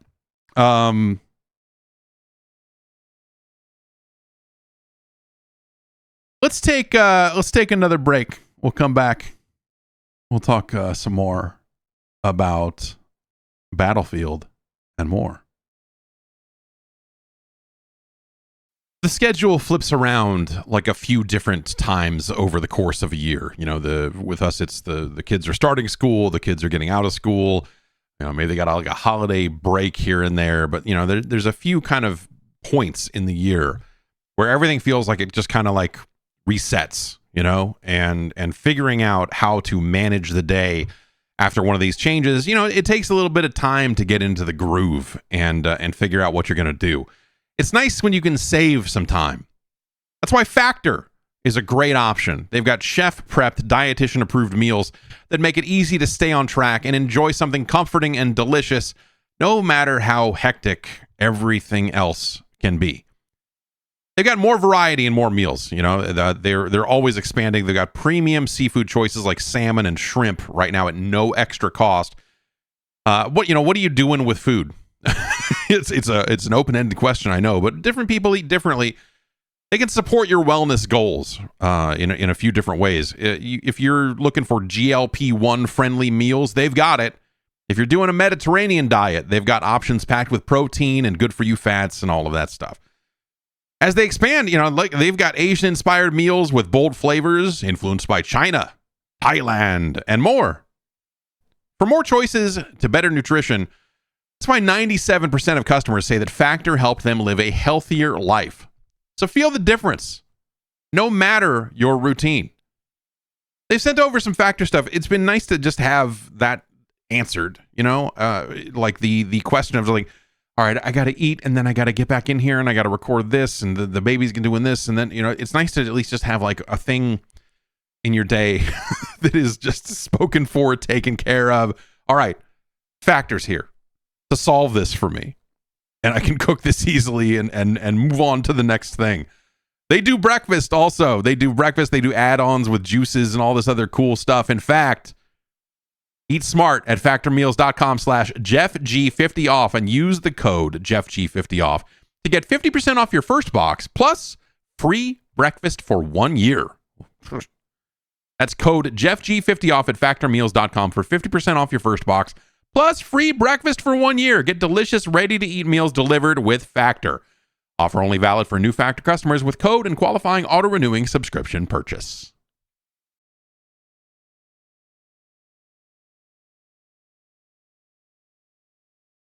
And we're back. There was a recent update on the Battlefield 6 blog about anti-cheat stuff that I thought was kind of interesting.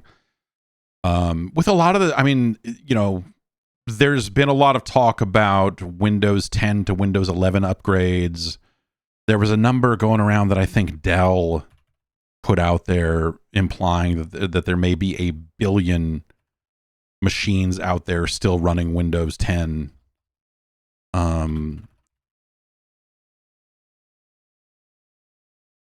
Yeah, this has been a report going around that Windows 10 still has 42.62% of the global market share, while Windows 11 has 53.79%. In the US, that's a bigger gap. That's according to PCMag.com, who's using stats from StatCounter. But in a Dell earnings call, the COO and vice chairman has said that the transition from Windows 10 to 11 is proceeding at a slower pace than previous OS upgrades. And he says, the quote here is like, you would assume Dell would know, I guess, that they would not come out there and say this if it was completely crazy, because it is part of an earnings call and they have certain legal duties to perform that include not completely lying. It says we have about 500 million PCs capable of running Windows 11 that haven't been upgraded, and we have another 500 million that are 4 years old that can't run Windows 11. So Microsoft made some changes to where they are going to provide security updates to Windows 10 users until October of 2026. So part of their kind of Windows 10 cutoff has changed.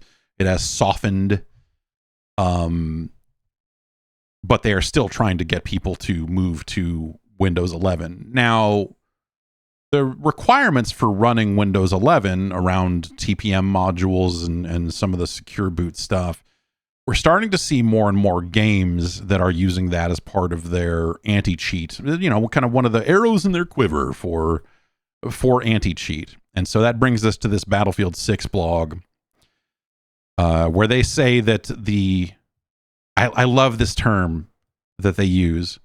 They use a term that they call match infection rate, which is the percentage of, or the number of Battlefield matches that have been marred in some way by a cheater. And so that's the number that they try to report around, and the number that they seem to care about is not how many individual cheaters do they ban and how do they, what sort of things they work with, but it's more like just straight up, what is the MIR? What is the match infection rate? They are saying that during the week following launch, around 98% of all matches were fair and free of cheaters, meaning their match infection rate was around 2%.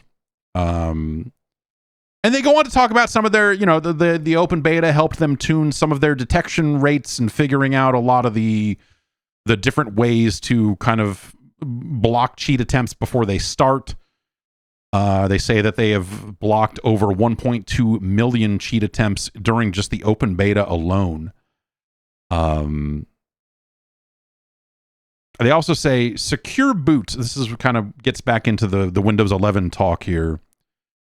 Secure boot adoption jumped from 62.5% to 92.5%. We wanted to thank you for getting this enabled so quickly and share that this enabled us to leverage it in various ways at launch with confidence.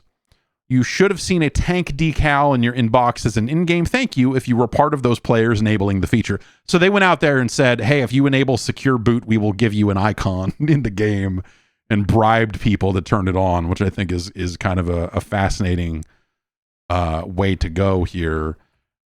And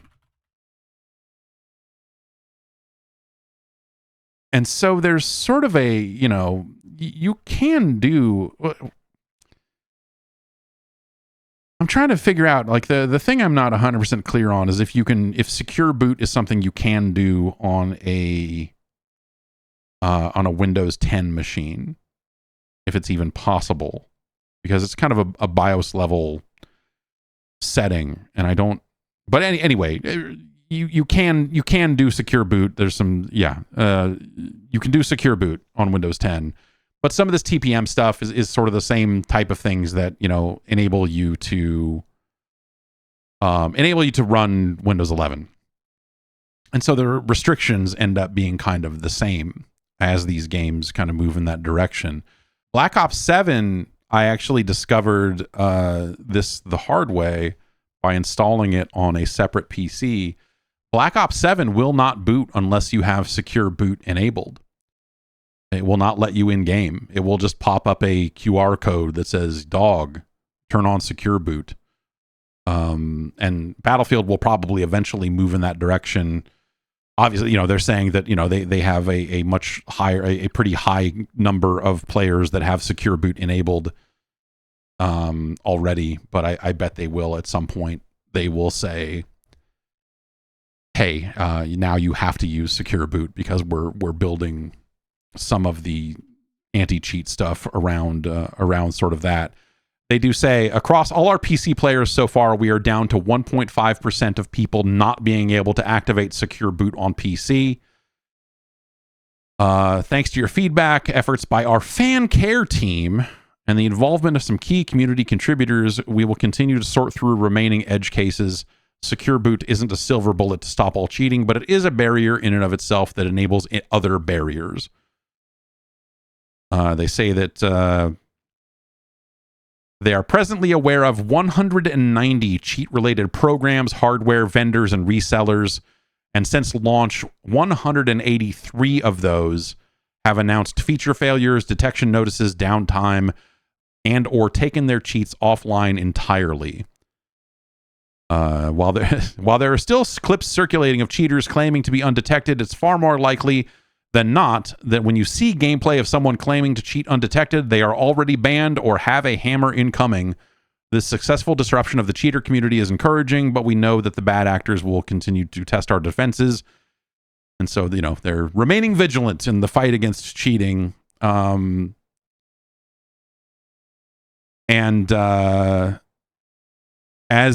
they move forward, they are exploring additional OS security features.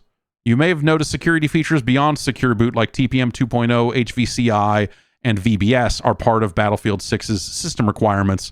It's important to note that these are operating system security features and in general are good security posture to have enabled for your machine and will help avoid any disruptions in playing Battlefield 6 when enforcing that requirement becomes necessary. So there's stuff that they put in their requirements that they haven't necessarily enabled yet. Which I think is interesting. And they're also, they're kind of, they don't come out and talk about the Cronus Zen, which is, a controller, a situation that kind of modifies the way your controller works a little bit to, it's not quite auto aim, but it is better than nothing.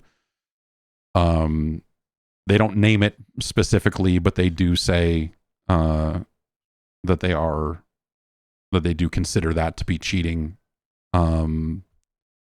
For players that have previously relied on such devices for accessibility, we recommend using first-party official peripherals like the Xbox Adaptive Controller and the Access Controller from PlayStation.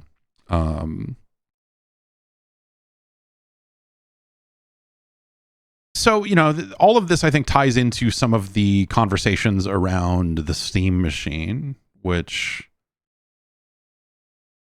can't play Battlefield 6 and can't play Call of Duty because it's running Linux, and all of the anti-cheat stuff that these companies are building are built around Windows. But as they get further and further into some of these Windows security features, they will find themselves rubbing up against the reality of modern computers versus slightly less modern computers and what they're capable of. They will probably want to move everyone to Windows 11 at some point for security reasons, and that's something that they're going to have a lot of people that might not be willing to do. It feels like right now the reaction to, and this is probably a vocal minority sort of situation, but I feel like the vocal response to the end of support for Windows 10 has not been, I can't believe I have to upgrade to Windows 11. It's been people saying, fuck this, I'm installing Linux, which is easier said than done in some cases, but, but is certainly much more possible and much more viable than it has ever been in the past. Embark has been good about, with Arc Raiders, they have been supporting Steam Decks and Linux devices so far, and I think that's been really good. I haven't heard what their kind of cheat scenario is there, but it does seem like there is a possible way forward that doesn't involve locking people out of their OS of choice. But it does leave me wondering, it's a numbers game, right?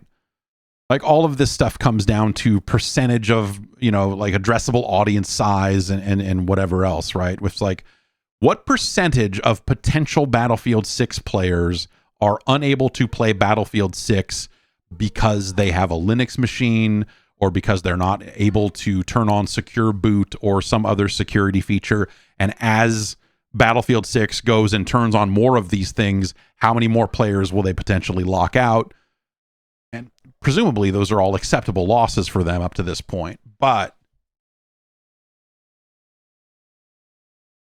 I do think it's important, and the numbers don't add up to this right now, right? Like the number of people trying to play these games on Linux machines is not a great enough number, and they are probably not all stubborn enough to dramatically impact the sales of Battlefield. I mean, the numbers for Battlefield 6 have been very good. It seems like they're selling quite well. Like there's a lot of people playing that game across console and PC, right? It's not. It does not seem like a situation where like they're suffering because they refuse to support Linux. And I don't see that becoming the situation anytime soon, right? I mean, the Steam machine, I think, is a really interesting path forward, but ultimately Valve is going to sell it themselves. It is not something that's going to be sitting, like unless something changes dramatically, it's not something that you're going to walk into a Walmart and see and go, oh, great, a new video game machine. I'm going to bring it home and play the game I heard about, Battlefield 6. What do you mean it doesn't work? What the fuck's going on? Like that's not going to be a mainstream scenario anytime soon. But all of this stuff, I think, does get in the way of whether it's adoption rates for SteamOS or for Linux in general, or for, the potential players that a game could have that it doesn't have because they've opted for more restrictive anti-cheat. I guess what I'm saying is it feels like a lot of this stuff is lining up in a very interesting way that I do think charted out far enough. I think there's a potential for that to actually, for the Linux thing to actually be disruptive to a point where some games have to consider that. And we've seen developers seem to like the Steam Deck conceptually, and when they can, especially in single player environments and whatever, like games love to be Steam Deck verified. They love to post on Steam, we are now Steam Deck verified. And there are games that are smaller with smaller audiences where it behooves them to shout that from the rooftops because they're trying to address as many people as possible in a very cluttered environment. But even publishers as large as PlayStation touted like, oh man, God of War, or like whatever PlayStation ports they were doing on PC, they were very proud to say the game is Steam Deck verified. Hey, this game runs here. And there are plenty of games that are not verified that run there as well. There are plenty of games that are verified that, the settings had to be turned down a little too far for this to... I guess I would technically call this support, but it doesn't run the way I would want it to play, and so on and so forth. The Steam Deck verified thing is not some silver bullet. But it has been very interesting to see, like, developers who are addressing player counts and player sizes where you go like, oh, that's the Steam Deck audience is almost a rounding error to them at some point. They don't have to care about it, but they will still go, hey, this game is Steam Deck. Even, like Indiana Jones, they put out a thing on their page when that game, they're like, so even Xbox games are willing to say, back in May, they became Steam Deck verified, and they put out an update on Steam to tell people that. And so, I don't know, like the multiplayer game situation is not going to go away until there are enough angry players that are being shut out of a game, or rather enough potential consumers. Like, it doesn't have to be an anger thing. At some point, if you're making Destiny 2 and you're looking at your player counts and going like, these are not like they just shipped something today, not that you'd notice. Like, at some point, is the Destiny 2 player size such that they go, well, is there any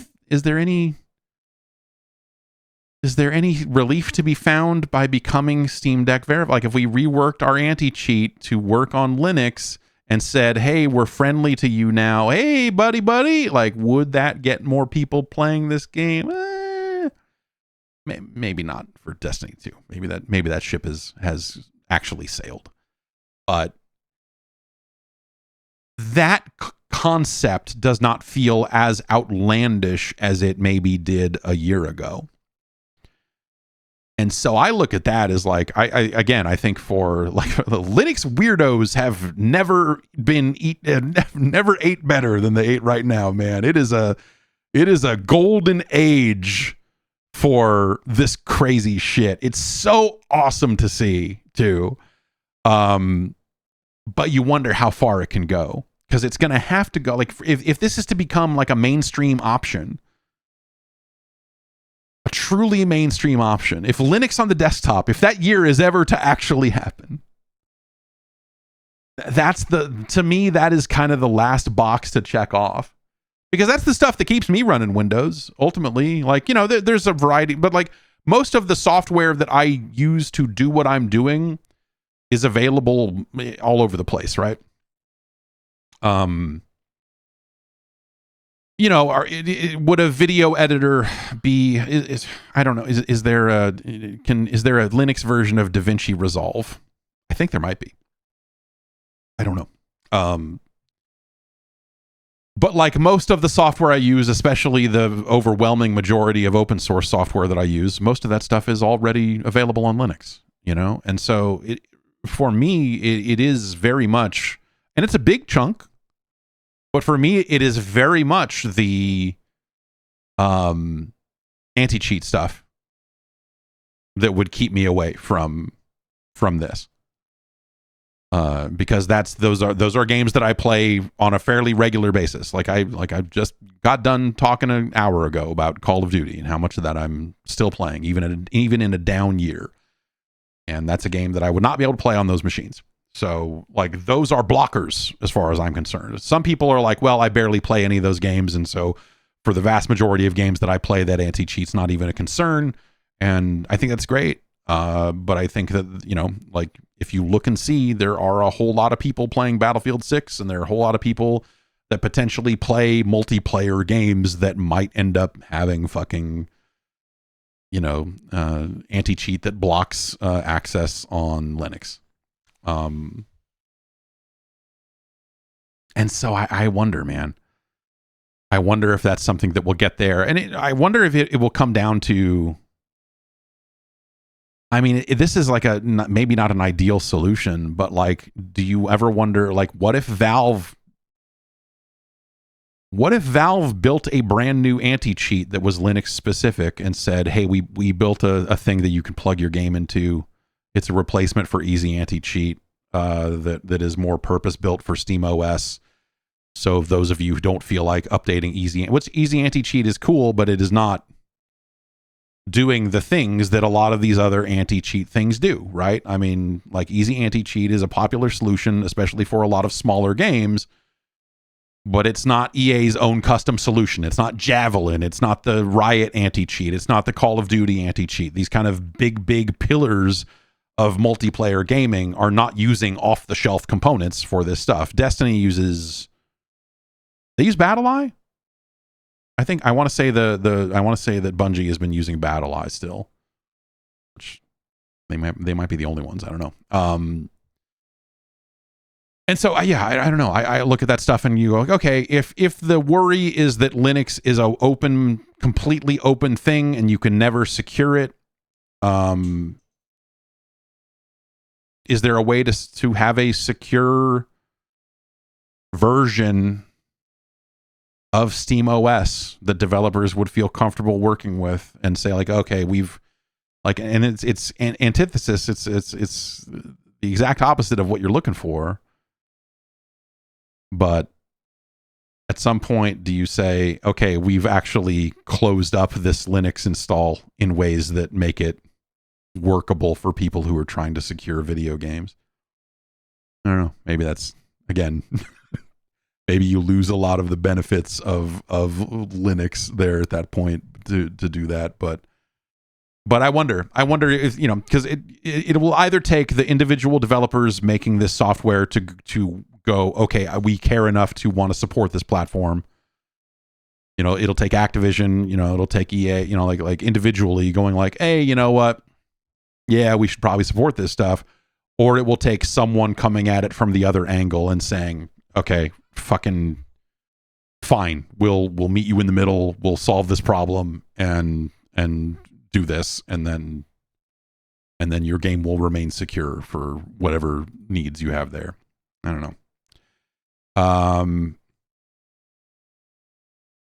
Last story, kind of neat. There's a beta version of Helldivers 2, a public beta that they are running, that you probably won't notice much of a difference should you install it, except that it takes the install size from around 154 gigs down to 23 gigs.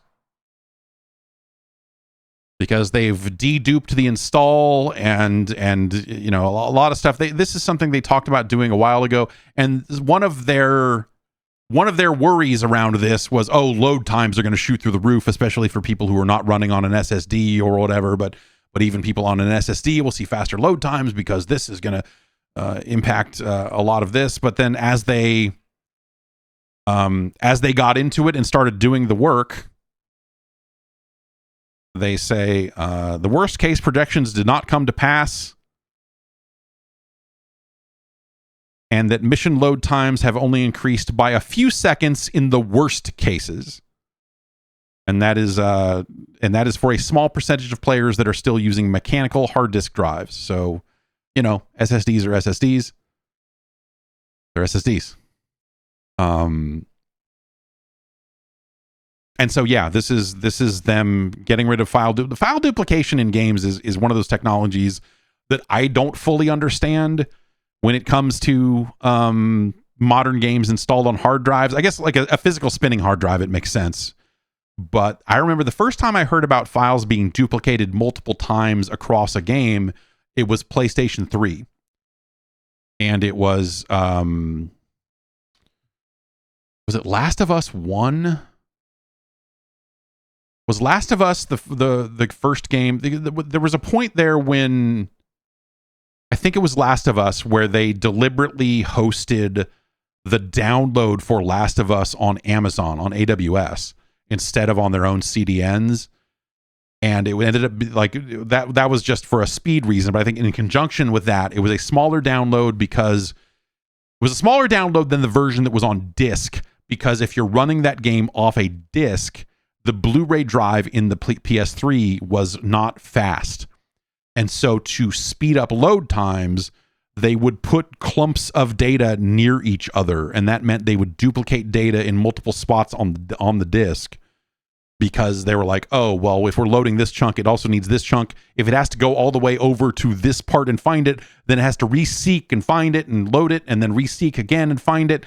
And that just starts to take up a zillion years. So we need to optimize this disk by putting commonly accessed data on the disk multiple times. And so, that was how they kind of assisted the load times, was duplicating the data across the disk. But this is not a concept I've heard of a ton since then. I guess in the concept, like the concept with a mechanical hard disk is the same.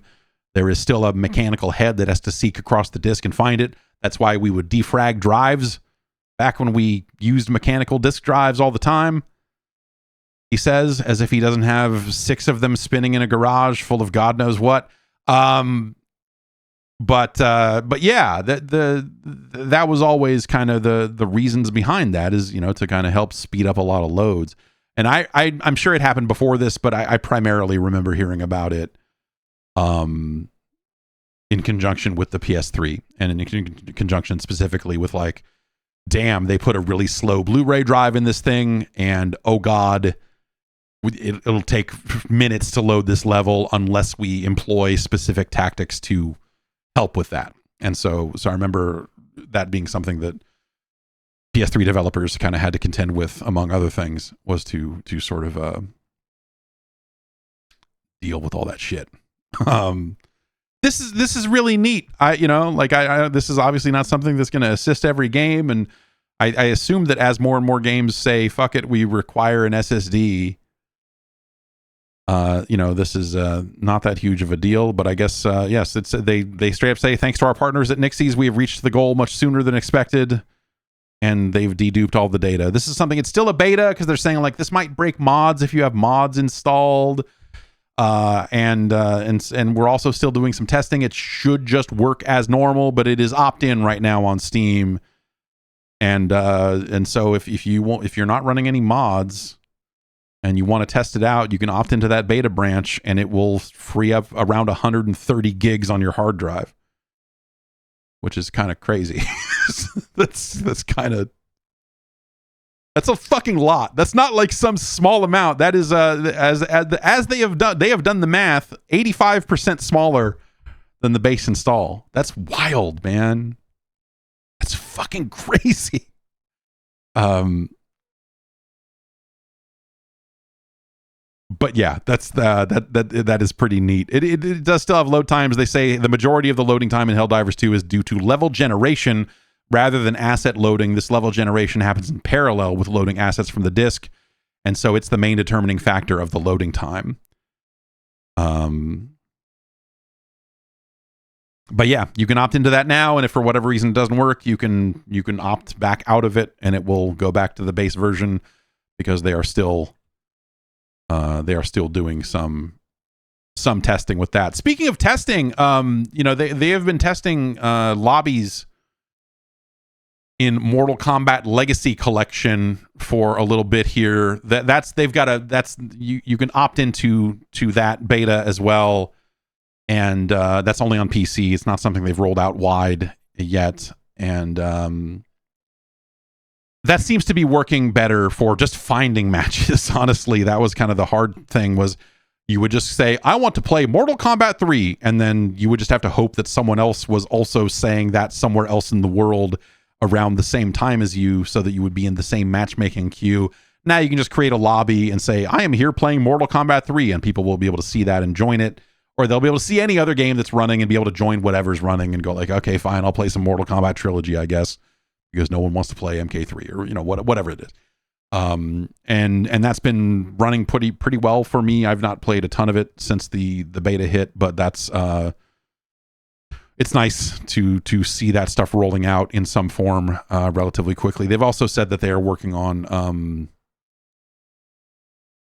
some of the like latency and a few of the other things that people have noticed in the game. They put out kind of a larger patch that's a part of this beta, I guess. But right now they're focused on, because you can spectate these matches, and there is there are some desyncs and stuff that are still happening even during the open beta. So they're looking for reports from people that are still having issues, along with stuff as they work to fix that stuff. But it's been better, I'll say. It was better than it was at launch. You're able to find a game and play it, which is what you want, right? So yeah. Let's take one more break. We'll come back. We'll get into your emails after this. Sometimes I wish I lived somewhere where it was colder, just so I'd have more of an excuse to like dress in layers and wear something nice. Dress up like a spy. That's what all this stuff from Quince reminds me of. Quince has great clothing. It looks sharp. They got these Mongolian cashmere sweaters, Italian wool coats. Nice stuff made from premium materials that don't have that weird luxury markup. Quince makes the essentials that every guy needs. These cashmere sweaters, $50. Italian wool coats that look and feel designer. Denim chinos that just fit. They got some nice looking outerwear, down jackets, wool top coats, leather styles that are built to last. It's all made from premium materials by trusted factories that meet rigorous standards for craftsmanship and ethical production. And they're cutting out the middleman. All these traditional markups that come with it. So Quince delivers the same quality as luxury brands at a fraction of the price. It's everything you would actually want to wear, built to hold up season after season. And, you know, if you're not somewhere cold, they've got a wide variety. They've got pants, they got shorts, they got t-shirts, like all that stuff. I got some of the shirts, and they've been very nice. It's been nice stuff, but you know, it's this really nice, like, layered look that I look at and go like, ah, man, maybe we should move to Chicago so I could dress up like a spy. That's what Quince makes me think of. Maybe I should go live somewhere cold. Get your wardrobe sorted and your gift list handled with Quince. Don't wait. Go to quince.com/JeffG for free shipping on your order and 365-day returns. That's available in Canada now, too. It's cold there. That's a perfect place for a nice, warm winter coat.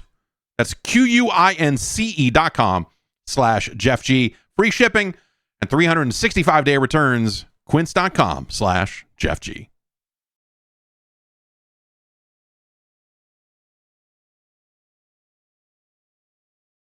Podcast@guard.bike is the email address. Send me an email at podcast@guard.bike if you want it to maybe make it to the podcast. Much like these folks did. Aaron in Connecticut writes in, says, last week the developer of Horses announced that they had been banned from Steam and the studio's likely closure as a result. Despite the ban occurring 18 months ago, they chose to announce the ban alongside their launch campaign for the game. Today, Yacht Club Games announced that Mina the Hollower needs to sell well in order for the studio to survive. What do you make of indie games, including the threat of financial precarity in their PR cycle to market their games? Those seem like two sort of different things, two sort of different situations, but the Yacht Club Games got out there and said, like, yeah, we've been working on Mina the Hollower, and if it doesn't sell, like, we might not make it to make another game. I don't view that as necessarily part of the PR cycle. I mean, that's just the reality of it. I think you could say that about a lot of indie studios. They are working from game to game. Yacht Club has had some success in the past, and that's been something that they are able to kind of hopefully, hopefully the game is good, right? I mean, if they gain some notoriety and then put out a bad game and then things happen, right? But yeah, they need to hit a number in order to break even and make some money. I think even the developer of Sectori, there's a T in there. Sectori was saying that the game had basically broken even, which is that Sectori is a dual joystick shooter that came out relatively recently. And people have been talking about it quite a bit. He said, it's just about ready to recoup its costs over the last 4.5 years of development, but also that's not accounting for salary. Like, it's the money that has been spent to make the game directly is being recouped, but it's basically like he also paid himself $0 over 4.5 years. So, still more to go in order for that to make sense to do again, right? And with Mina the Hollower, like, I remember that, and I don't know if they're still in this boat, but I think even the studios that you look at and think of as like, they've had multiple successes and everything else, like a Supergiant Games, like if Hades 2 if the game after Hades 2 didn't sell at all, would they have enough money left to do it again? Would they do any of these studios, big or small, that are working on a single game? 2-team studios, it's sort of a different risk, portfolio, everything else, right? But any studio that's working on one game, how many of them have enough money in the bank to where if that game doesn't break even, they go, okay, well, on to the next one. Like, it very quickly becomes about, okay, we need a publisher to come in and pay for some of this because we don't have the money to do it ourselves. We need to mitigate some of this risk. We need to do this. There ends up being those sorts of situations, right? Where, like, okay, can we can we weather this storm and try it again? Or what do we need to do? Do we need to lay off a bunch of people in order to stay afloat? Do we need to seek out a publishing deal for our next game and not do it ourselves because we can't take on all of this risk alone? And how do we do it? You know, like that's, I think very much the reality of things for a lot of these studios out there. So Yacht Club saying, hey, if our next game doesn't sell well, the studio might not make it. Yeah. I mean, yeah, right? Like, it's not like Yacht Club Games has another game right around the corner. This one keeps getting, you know, they're delaying this one. And so, you know, that's extending costs and all of that. Like something like Demon School, you know, which I have messed with a little bit, but not enough to really say too much about. Other than I love the look of it. That was a game that, you know, they delayed it after the kind of the Silk Song thing, and that game had taken a little while to come out as well. But I imagine that's a situation where, like, okay, like these costs are just continuing to go up because we're going to keep working on this game because we're not done yet, or it got delayed and that gives us more time, whatever, you know, however you want to frame it. That's still a time period where you don't necessarily have money coming in. And how do you do that? Yes, as Handemonium Flow says, Hypnospace Outlaw sequel had to be canceled because of costs. Yeah, and well, you know, like costs are why everything is canceled, right? But I feel like if you go look at what the creator, what he had to say about it, he put out a YouTube video when that project got canned to say, hey, you know, it's not happening. Like I think a lot of that is, you know, he talked a lot about the scope of the game and how, you know, like it sounds like that he didn't necessarily, like they had a hard time getting that game under control as to what it was going to be and what they were going to ship, and kept spending a lot of time building and grafting a bunch of new systems onto it, and just a lot of scope creep or whatever you want to call it. That's what it sounded like to me. But yeah, costs. Ultimately, everything's costs, right? Because if you can afford to make that game forever, you can, right? That game, you just delay it and whatever, man. It's not right yet. Whatever the reason is, you know, you could be a lunatic and say, we need to work on this. These graphics aren't right. We need to spend another 6 months doing this. You know, like if you've got the money for it, then fine. If you don't, then you don't. So yeah, I think that this is something I would say is a situation that a whole lot of studios are in, even if they're not out there saying it. I think it is largely inferred that if you are putting out a game that you have been working on that and that alone for years, and that game doesn't hit and doesn't make its money back or whatever, it's going to be hard to continue to go forward. If it's your full-time operation, if it's something you're doing on the side and you got another job already and all this other, you know, if you're running that type of thing, then, you know, maybe it just makes it take longer before you can try again, right? But I think if you're trying to, you know, be a studio full time and run a business and do all this stuff, then at some point that's just the reality of it.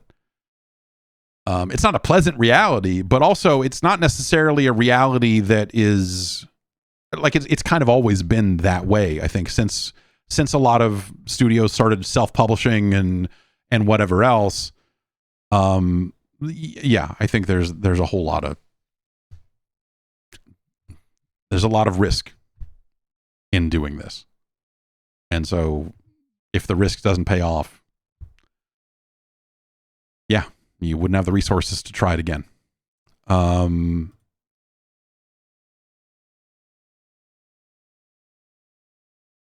Abdul Aziz from Kuwait writes in and wants to know a thing about kind of game previews.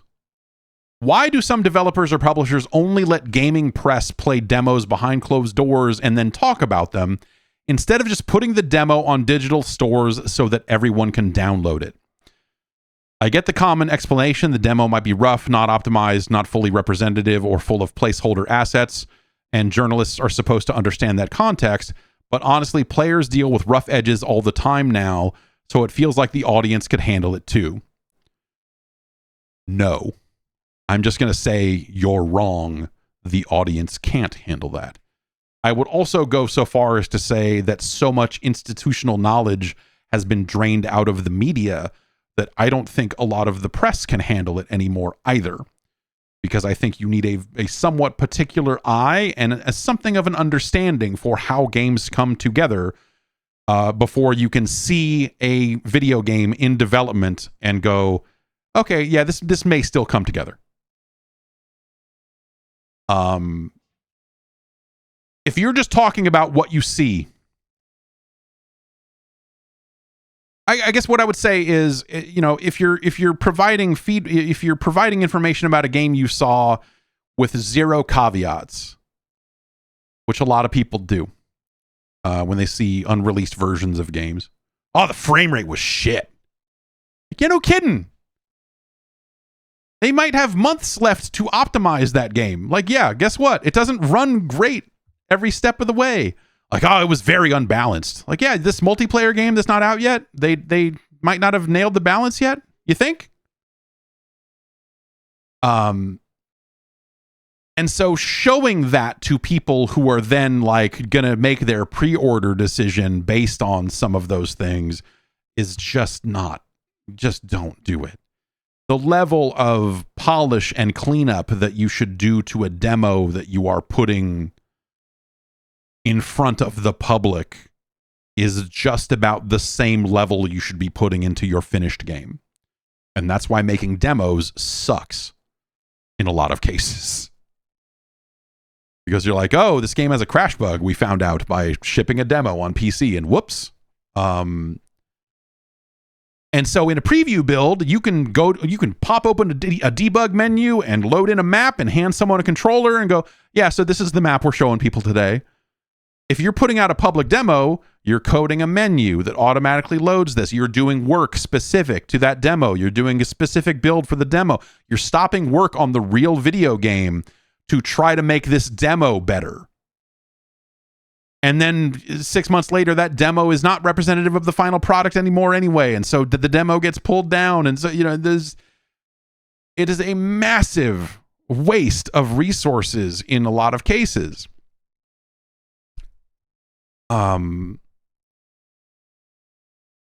And so he goes on to say, like, oh, they don't want the wider public to judge performance and bugs before the real marketing beats land. Sure. They want tighter message control about what gets shown and captured. I guess they could just have a limited demo to solve that. Store and platform logistics and certification can be annoying, especially on consoles. Yeah, that can be a factor. Like, oh, we had to cert our demo and that sucks. And that takes even more time away from making the real game. They'd rather create scarcity and hype through previews than risk a demo souring interest. I don't think that's reasonable. They want people to know about their game. If they had a demo that they felt really good about, they would put it out. But that's not something that you stumble into. That's something you plan for as part of your development process and something you plan ahead to have, A public demo can create support expectations like patch notes, known issues, and community management that the team can't staff yet. Sure. And they're worried about data mining, leaks, and spoilers revealing cut content. Yeah, I mean, sure. Those are all things that, yeah, if you're just putting together a demo that is a build of the full game and you have a bunch of stubbed out shit in there that someone goes in and finds. Yeah, I mean, finding character names for a fighting game or whatever. Like, yeah, data mining, that's certainly a factor in some cases as well. But I really think it comes down to the public doesn't know what the fuck they're looking at. And they're going to make purchasing decisions based on a demo that is meant to be a preview build, that is meant to be like, hey, we want to show this to a handful of people and just talk about what we're going to make here. That's it. It's not something where we're like, it's part of a marketing big campaign and pre-orders start today or this or that. It's not, it's like, hey, this is the build of the game. This is where it's at today. We're telling you this because you see a lot of games like this in this state. And you're gonna process this information appropriately. When I talk about a preview build of a game and it runs rough, I will sometimes say, hey, it did not run super well.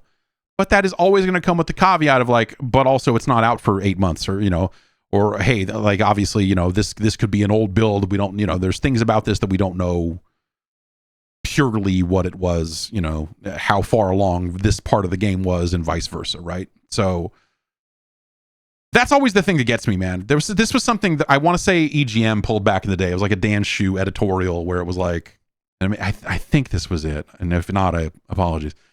Where they're like, we're not going to write positive previews about it. You know, we're not going to do the, you know, we're going to write what we really think about previews of games. And it's like, dude, that's what everyone is doing. No one is, you know, and no one was out there writing previews that were like, we're going to say the game's going to be amazing. It was more like, hey, sometimes you see a build of a game that's rough, but you go like, well, there's a nugget here of information that is interesting and potentially good. And if they nail this, which, you know, then you're taking their word for it, or you're talking about like, hey, you know, right now it's a game that still needs a lot of work, but if it gets there, it could be something special, right? To frame that as like, oh, they're always giving positive previews. All previews are always so positive. It's like, no, they're just like the negatives have opportunities to be fixed because a game is still 6 months out. And you're like, I don't know, you know, like, I don't know. Maybe this will all shape up and end up being good. It's hard to say. Because you've seen, I've seen plenty of games over the years where you saw a preview build that looked like absolute shit and it came together and you're like, wow, this thing turned around. And it's always funny because sometimes you'll talk to a developer who's like, yeah, I still fucking hate it. Like, like they spent too much time staring at it and fixing it, and all they can see is the broken stuff. And you're like, wow, this game really came together. It's really good. And they're like, really? Thanks. Wow. You know, they're just like, they're shell-shocked by the game that they've spent all this time making. But sometimes you will see preview builds and you go like, hey, if this comes together, it'll be something special. And then it doesn't. And the game comes out and it's just as messed up, if not more so. And you're like, well, okay. And so I think the most you can do is give those caveats and say, you know, hey, there's positive aspects to this, but the game's not done yet. And that's just sort of stuff that you sort of understand when you see a lot of games in that state, you know? Like, hey, guess what? The feature where if you push the tilde key, it brings down a menu and you have to load levels by typing it into a keyboard that someone has plugged into a PlayStation 2, that's not going to be in the final game. They're taking that out. Don't write about that in the preview because it's not going to be in the final game. You're like, yeah, okay, yeah.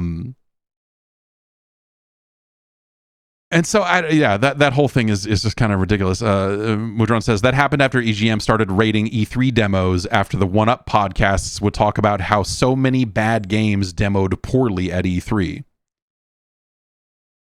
Yeah, I mean, I think that to me that says more about the way they approached previews there. If they suddenly felt like we're not going to be this way anymore, it's like, okay, no one else was. So that's on y'all.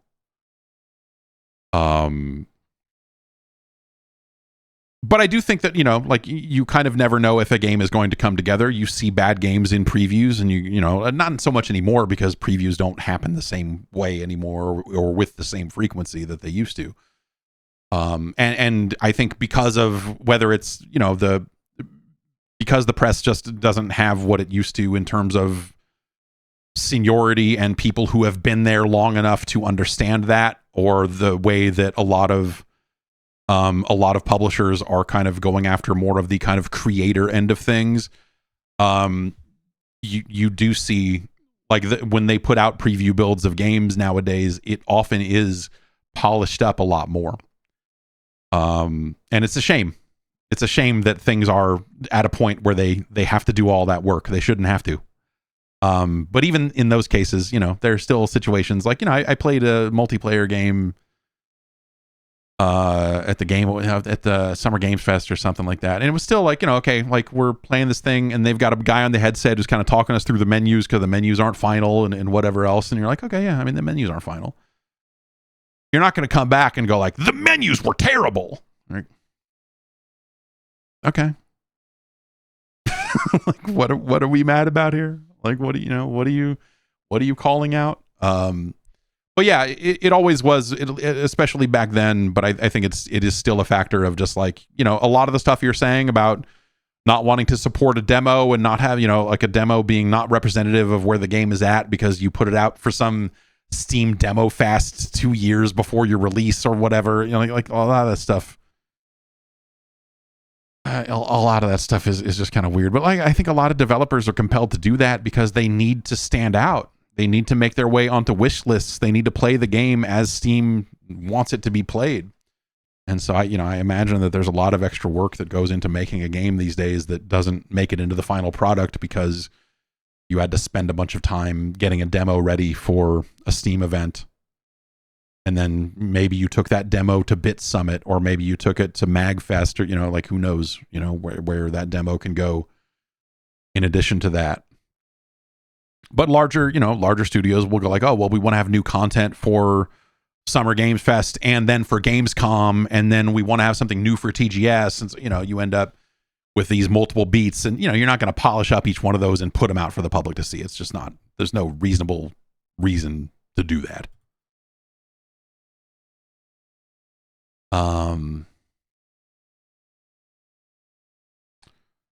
Harris Force writes in and says, on last week's bonus podcast, you mentioned that Final Fantasy does nothing for you. I'm the same way. However, I make an exception exclusively for Final Fantasy VII.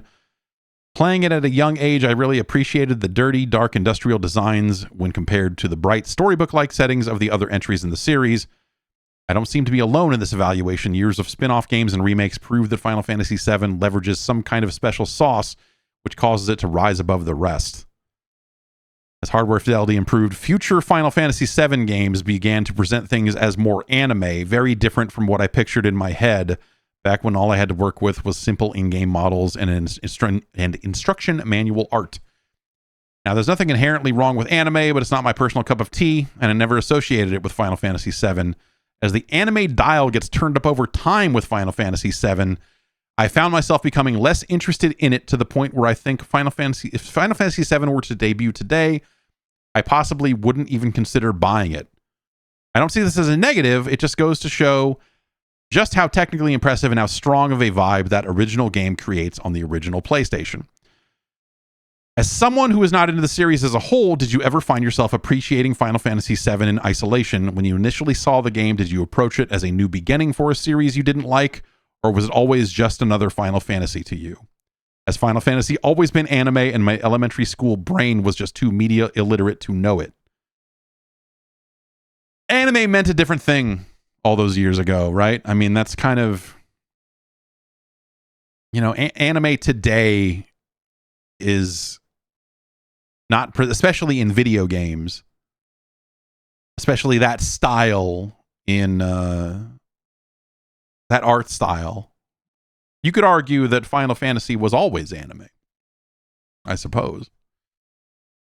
But 7 is where it got cinematic. So I guess, like, to kind of speak to, my interest level in Final Fantasy in a general sense, it starts and it stops with 4 and Mystic Quest, or 2, if you will, in the US. Final Fantasy 2 in the United States, and Final Fantasy Mystic Quest are kind of the starting point and stopping point up until we get to, like, Stranger of Paradise, like the good shit. And so for me, Final Fantasy VII, which we got our hands on the demo before it came out, because it was on a magazine. I forget how that demo was initially released, but we got our hands on it in the office. And I think you'd seen some stuff on it prior to that, but this was kind of the first time to sit down and play it.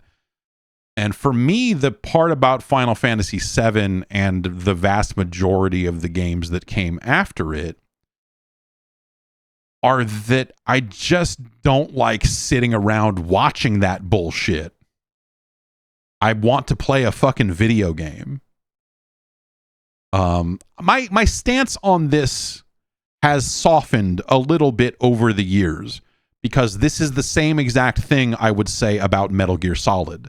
I want to play a fucking video game. I don't want to watch Hideo Kojima's bad fucking movie, which you could also argue was anime at a time when maybe some people didn't understand that was anime or what was anime, or, but a lot of it is coming from the same place. But I was coming from the same place as well. When you get to these summons in Final Fantasy VII, and it's just like, here's this fucking long ass fucking thing summon this fucking bullshit, and I'm summoning it every fucking fight, every other fight. Watch this whole fucking thing happen. Are you fucking kidding me? Who the fuck has the time for this bullshit? And so that was my breaking point for Final Fantasy VII. Was just like, get on with it. Like, get off your fucking high, get out of your fucking, like, stop it. Just show me the fucking game. Let's skip this bullshit. We know what this looks like. I don't care about it anymore. It's not that impressive in the first place. Like, come on.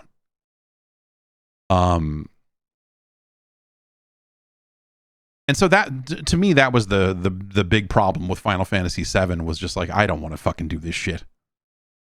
Like, I'm already kind of like at my wit's end with turn-based combat as a concept, for similar reasons of just like, yeah, dude, I'm gonna sit here and play a menu. Fuck this.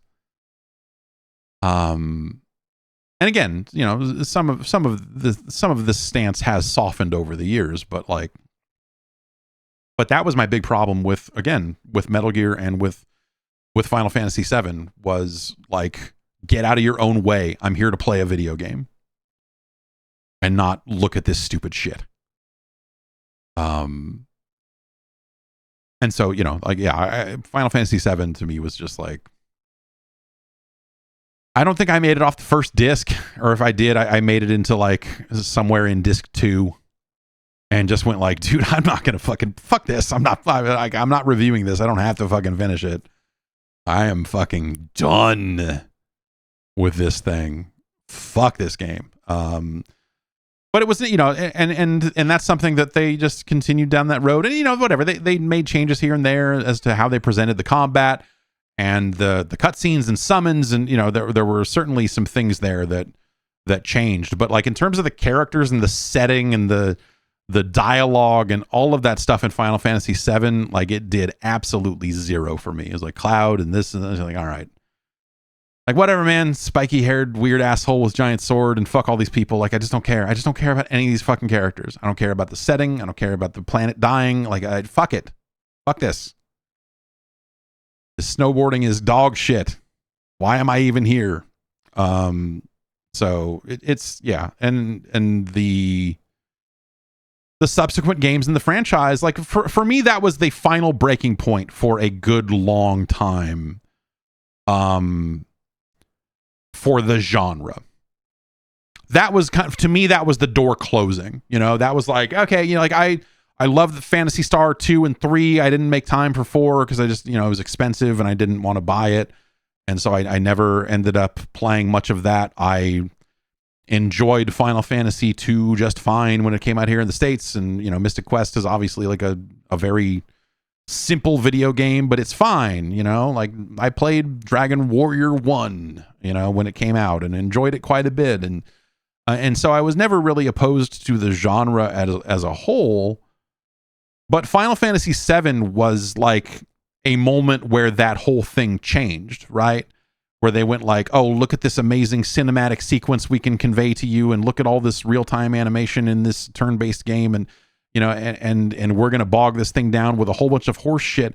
And Final Fantasy VII was so popular that it poisoned a lot of the genre after that, where suddenly everyone else went like, oh, well, our game, like, we're going to make a fucking dog shit RPG that's not even as good as 7 was, but we're also going to fill it with a bunch of garbage ass fucking cutscenes and fucking sequences that you can't skip, and all, and we're going to slow all our games down too. And all of that stuff happening kind of all at the same time. I was just like, dude, I'm done. I'm done with this genre. I was already kind of wrapping it up anyway, just from a time commitment and interest level and all of that other stuff.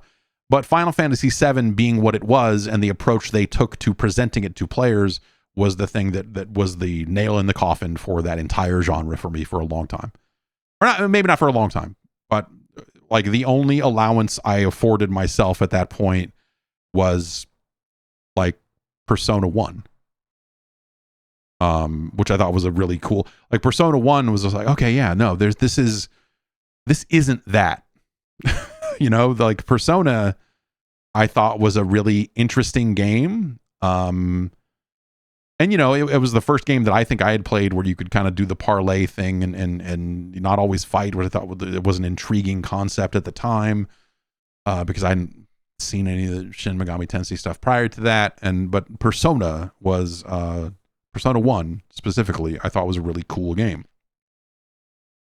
Not graphically amazing for the era, I suppose, like kind of looks like an overgrown SNES game in the way that some early PlayStation games would. But I enjoyed that game quite a bit. And I was always kind of looking for games that kind of fit that mold, and Persona 2 is good and cool, but not quite in the same way. And so, between that and eventually just we got a larger staff and more people specialized in certain genres. And so just the reality of it became like, I don't have time to play. Like, even if I wanted to play this and review this, I don't have time to do this. Bethany really wants to review these games, and I'm going to give as many of them to her as I can, or to freelancers. And so we freelanced out a lot of that stuff. I don't remember who... Yeah, we ended up freelancing out a lot of that stuff, your Chrono Crosses and so on. But I just didn't have the interest or the time for that stuff past a certain point. And and I think that the shadow that Final Fantasy VII casts over that genre to this day is a bummer. It always was. Because to me it felt like you have twisted this genre into something like it was like fun mechanics, and you're kind of you're moving, you're it's turn based, it's a slow movement, but compared to what came afterwards and like zillion hour cutscenes and how many discs is this game, and the arms race on that front was just so off-putting. And I think that the lessons that everyone learned, like I think everyone eventually kind of bucked against that trend a little bit, where they're just like, okay, we're going to try to do, whether it was active time battle and some of the other things that were started there and kind of continued to move forward into the future, or learning different ways to try to tame some of that stuff and rein it in a little bit and go like, okay, we're going to have cutscenes, but like maybe the summons can be skipped, and maybe, like finding different ways to approach that genre in a more reasonable way. I think you did see some movement against Final Fantasy VII, because I think it was by the time that like 9 came out, was 9 the high point for people complaining about summon animations? I'm trying to remember when that happened. But like, yeah, 9 hit a point where people were just like, dude, or 8 or 9, whichever one it was. But people were like, dude, fuck this. Are you fucking out of your mind? And I think they kind of eventually got the message, and 10 is Final Fantasy X is a game with numerous problems. But in terms of how it literally plays, I think they at least, it shows that they evolved their way of thinking on some of those topics. To try to address some of the feedback from 7 through 9.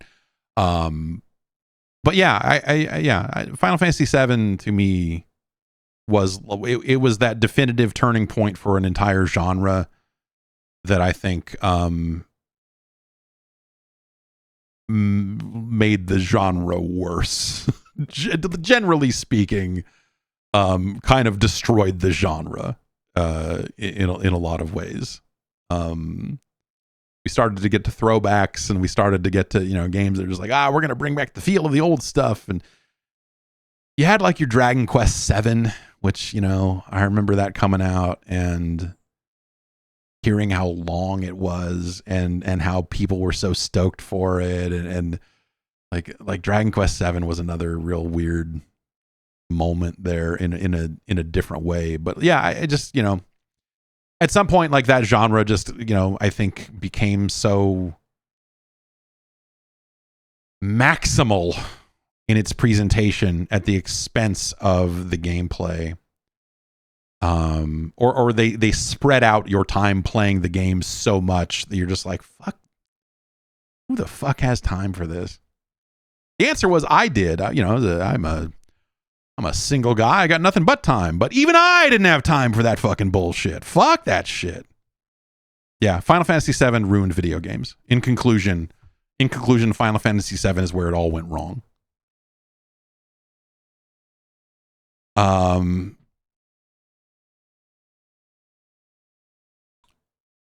And now we have here's the Final Fantasy VII of music here. Justin writes in and says, I just saw that the Cottonmouth Kings have released a new single in our year of 2025. I listened to it immediately because obviously I did. It sounds exactly like what I expected it to. I used to be a fan of them back in my college days because weed. And they had such a silly early 2000s vibe. This new song sounds like it could have came off of any one of their albums. I do genuinely like a few of their songs still, but most of them are pretty hard to go back to. I know deep in my heart you must have an opinion on D-Loc and the gang. I guess I didn't know that there was a guy in the Cottonmouth Kings who went by D-Loc. I think the Cottonmouth Kings are perfect for the time in which they existed. At that time of just like, yeah, man, fucking weed rap. Like Cypress Hill is good. We like Cypress Hill. Like groups that you can just say like, we like Cypress Hill and wanted to do something like that. There was a lot of, I feel like there were a lot of acts that were doing that not, Cottonmouth Kings, I think, broke nationally in a way that very few of these other bands did.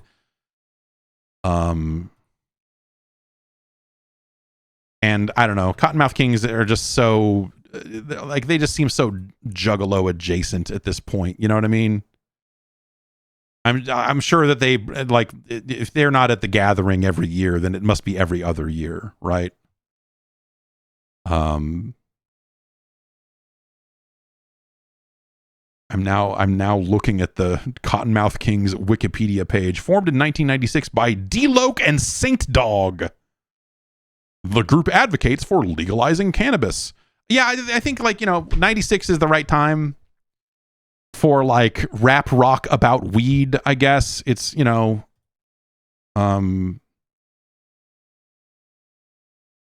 embarrassing. I think it is largely embarrassing music. And it always was. That's not something that it's like, oh, I'm so embarrassed that I used to listen to Cottonmouth Kings. It always was. I remember there was a girl who promoted. She claimed that she would put on shows, and I remember she said, "Hey, Cottonmouth Kings are coming to Petaluma soon. I want you guys to open." And I was like, "Fuck yes, we will absolutely open for the Cottonmouth Kings." But the show never happened, and we never got to open for the Cottonmouth Kings, unfortunately. But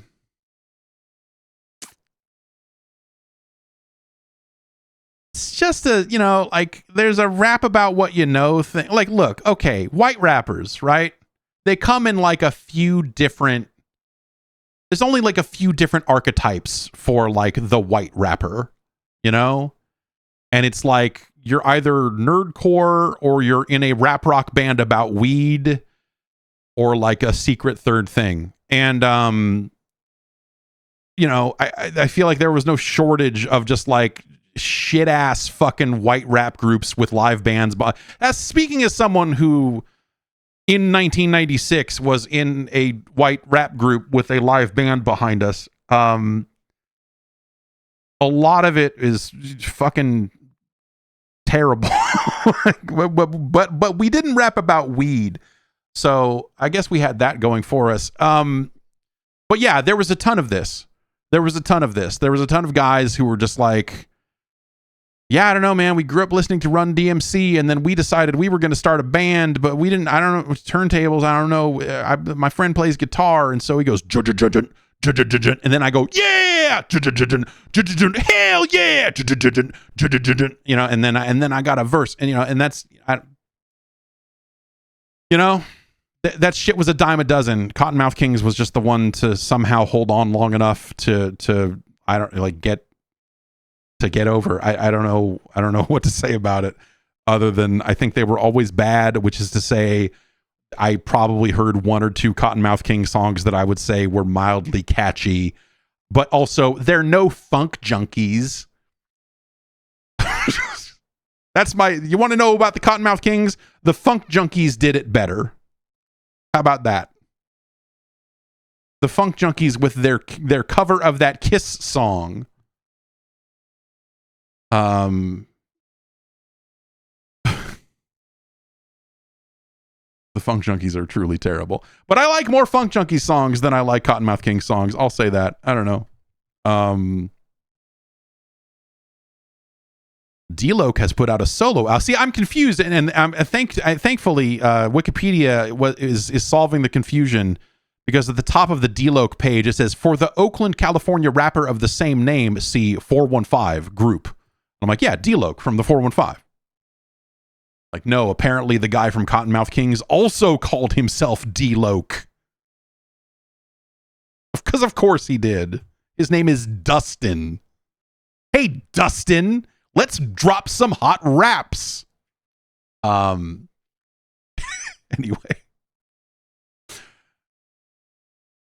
Anyway, I think the Cottonmouth Kings are bad. That's my opinion of the Cottonmouth Kings. They're terrible. I love that they continue to exist because so many better bands have ceased to exist. And so many worse ones as well. Congratulations to the Cottonmouth Kings for surviving, for sticking with it for as long as they did. But fucking Jesus Christ, man. Cypress Hill sounds like they mean it, and Cypress Hill First Star says, "What about Two Skinny Jays?" I say, "Yes, what about Two Skinny Jays?" Now we're talking. I'm not Two Skinny Jays were a little too far down a road for me. I was like, I'm not.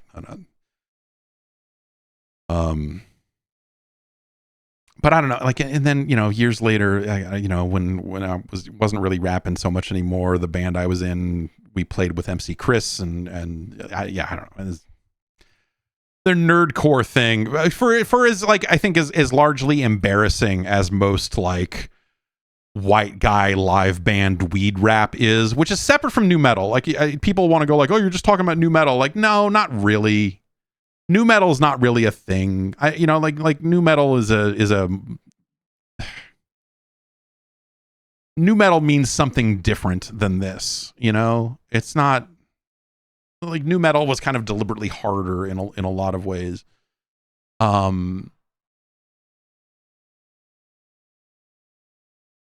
nu metal, I think, just refers to a very specific type of band who kind of just. Yeah, this is I would not call 311 a nu metal band, right? But I would say Cottonmouth Kings. Like if you told me there was a bill with 311 and Cottonmouth Kings was opening for 311, I go, yeah, yeah, yep, sure. I bet in reality, in real life, Cottonmouth Kings have probably opened for 311 before. That has to have happened. But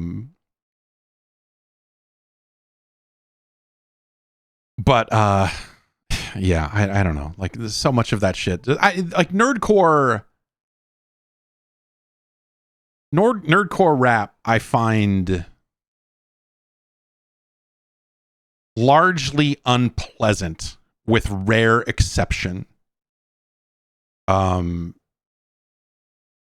And I think there's something for me when it comes to people rapping, when it comes to hip hop, where I like it when people mean it. And this is something I would levy at my own output in this field. Is that it was hard to do it non-ironically. And I don't think like a lot of nerdcore, a lot of the like I'm going to rap about video games and we sampled this video game and look at this video game and I'm rapping about how I can't get girls and I'm rapping about this and they're like, oh, look at me. And like, I think there's a certain, I don't know, man. Like there's something about it that feels very opportunistic. It feels exploitative. It feels and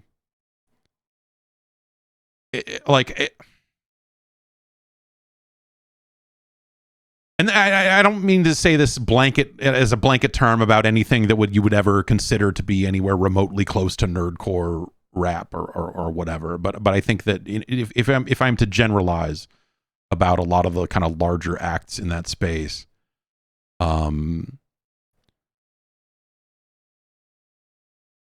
I like it if you're going to do something like that. For me, the way to make it work is to show me that you actually also like hip hop. And have an understanding and potentially an appreciation for the form outside of, yeah, man, we're selling our CDs at PAX and come out here and see, like I think that to me is the line that I'm looking for is, and there's a lot of ways to kind of show that I think are kind of showy and clumsy, like, but I think there's a lot of stuff that came out that was just like, oh, okay, like you have listened to some rap songs and you're terrible and you don't like any of this. You don't actually like any of this stuff. You're just doing it because you think it's funny and there's no actual like appreciation for it there underneath. I think that to me is fucking shitty. I think it's shitty when people do that.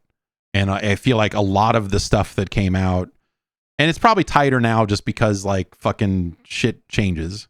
And the nerdcore had its kind of moment on the internet for a while, and sure, there's still some of it out there, and like whatever. But I feel like there's like, but there was just a lack of sincerity that I saw around that stuff, where you're just like, oh, like you guys are just doing this because it's like the in thing to do, or like you discovered that you can do it and you think it's like funny and it's just a novelty and there's nothing underneath it, and all of that shit. That really, like, I get almost angry about it in some ways when it comes to that. And it's kind of one of the things that, like, and this isn't nerdcore, but I guess you would say it's sort of adjacent, but it's sort of one of the reasons why I think Lonely Island works as well as it does, and why they are able to like put out material that I think works on multiple levels, is because you can tell that there is a genuine appreciation for whether it's certain rhyme schemes or certain, like there's a knowledge to what they are doing. Like they have an understanding and a knowledge of it. And that comes through in the music when you listen to it and you go like, okay, yeah, no, I see. Yes, you. And also referentially speaking, like you wrote songs that reference the coup and fucking you put E40 on a song, and like, there's like stuff there that you just go like, okay, yeah, all right, you guys understand. You guys understand what the fuck you're doing here, and where the line is, I suppose. And they just came across as people who had a love for that music to begin with. And to me, that was always the problem. It was just like a bunch of people who were just like, ha ha ha, rapping. And a few too many people in that space that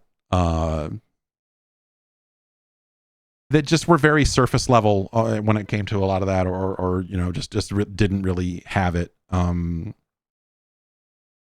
I always found that to be like frustrating, I guess. I don't know. Let's see here. Trevor writes in, I get the podcast via audio half the time, and the other half the time I catch it on YouTube. I feel like I haven't seen or heard an energy drink review in a long while. Have you hit a point where you're not getting many new ones anymore? I'm a Patreon supporter, but the feed is irritating, so I navigate and keep track on their app and online, and I just listen to via the normal channels. Are the energy drink reviews only on the Patreon version of the show? So, no. The energy drink scene has really dried up in a lot of ways. In terms of like locally what you can find, as well as like some of the stuff I get in the mail or what have you, like like Bang kind of fell apart as a company, and they kicked the guy out who was running Bang, and he actually did start another company that he's building as like the AI energy drink company, which sounds fucking horrible. But like Bang relaunched with like worse and different flavors. It's hard to find some flavors anymore. It feels like there is less innovation in the space in terms of it feels like companies are sticking to the drinks that they know work. And so the days of like, here's like a weird new flavor, like Rockstar in particular feels like they're on the ropes. And I don't know if that's just a regional thing, but it feels like Rockstar has been pushed off the shelves around here. And so I see a ton of Celsius, and Celsius is uniformly terrible. And I've reviewed some Celsius drinks. I don't think I've reviewed every single flavor, but Celsius conceptually, I think fucking sucks. And they caught on in a way. I think Celsius markets to women a lot. Like Celsius and Alani, it feels like cornered like a section of the market. And I think that both those are fucking terrible drinks. So I'm ordering Ghost by the case off of Amazon at this point, because I can't reliably find Grape Ghost on shelves. I can't find C4 has dried up a lot. The C4 Ultimate Fruit Punch is basically gone. I'm not even sure if they're making it anymore. I should probably order a case just to feel alive again. But yeah, it's because like I look at energy drinks every time I go out to a store, and I don't see anything new there. Like the bucked up energy, there's been a couple of flavors of that I've tried over the last little bit, but also not all of it happens on the podcast. Sometimes it happens on a Wednesday show and what have you. So it's not something that's all confined to this particular podcast. So if you're just listening in the feed, you may have missed a couple that way, but it is something that has tapered off quite a bit for sure. I bought a case of iDrink, the energy drink that has been marketed heavily on AEW. And it's fucking awful. It is absolutely terrible. And they've marketed that as like, it's got no caffeine. It's an energy drink with no caffeine. And it's like, yeah, it's also an energy drink with no fucking energy. On top of that, it tastes like absolute shit. And so, I'm always interested in foreign energy drinks and some different stuff, but I can't always find it, and I can't always reliably get it. And I think it's just one of those things where, because I have not been doing new flavors regularly, people don't think to send it in. And so, there's just this kind of, circle of, a cycle that kind of perpetuates itself that way. But it really feels like there's been a lot of consolidation. You do have, like a lot of these companies are now owned by the same, like Pepsi owns both Rockstar and Celsius. Kate on Twitch says the Lando Norris Monster is pretty good, hard to find for me though. So that is the last new flavor I tried. I need to put it on the list. I have not put it on the list. I don't think it's low calorie, actually, now that I think about it. I think the Lando Norris Monster was full bodied. Either way, I thought the Lando Norris Monster was gross. Is it Norris or Morris? I don't know who that dude is either. But his picture was on the case, on he's an F1 driver? Okay, sure. All right. Why not? But yeah, but there's been consolidation in the industry. There has not been like it just, maybe just because of the way the economy is going and it's harder to start a new business because you can't get anyone to lend you the money for it and at interest rates that are favorable. And, so just a lot of the effects of capitalism. But I do think that there's just been fewer kind of new brands entering the space, and it feels like there's been some flavor consolidation as well. And so, yeah, I don't know. Distribution has gotten weird in some cases because I feel like some drink cases at convenience stores in my area have gone from having a good wide variety from a lot of the major brands and some weird ones to now they just have a full case of fucking Celsius. And then over here is like, reduced sections for Rockstar, C4. Maybe they'll have some Ghosts. And maybe they'll have some Alani and maybe they'll have like some Rain. Rain feels like it barely exists anymore. But I do still see some Rain around, which I think Coke owns Rain. Anyway, yeah, I think part of it is just a factor of like, there's not as much new stuff locally to try anymore. I occasionally see some real crazy shit coming from overseas that I can't find locally, that I can't readily buy. Apparently there's some Iron Brew energy drinks now that I'm really interested in trying. I don't know. But yeah, I think it's just that a lot of the market has changed and there's just not as much around to try all the time. So,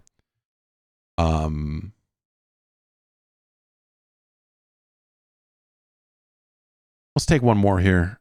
Tyler in Connecticut writes in, how did you used to review game compilations back in the day? I'm talking about both pure, no frills, 3 games on a disc like the Metal Gear collection, or full-on collective remakes like the Super Mario All-Stars.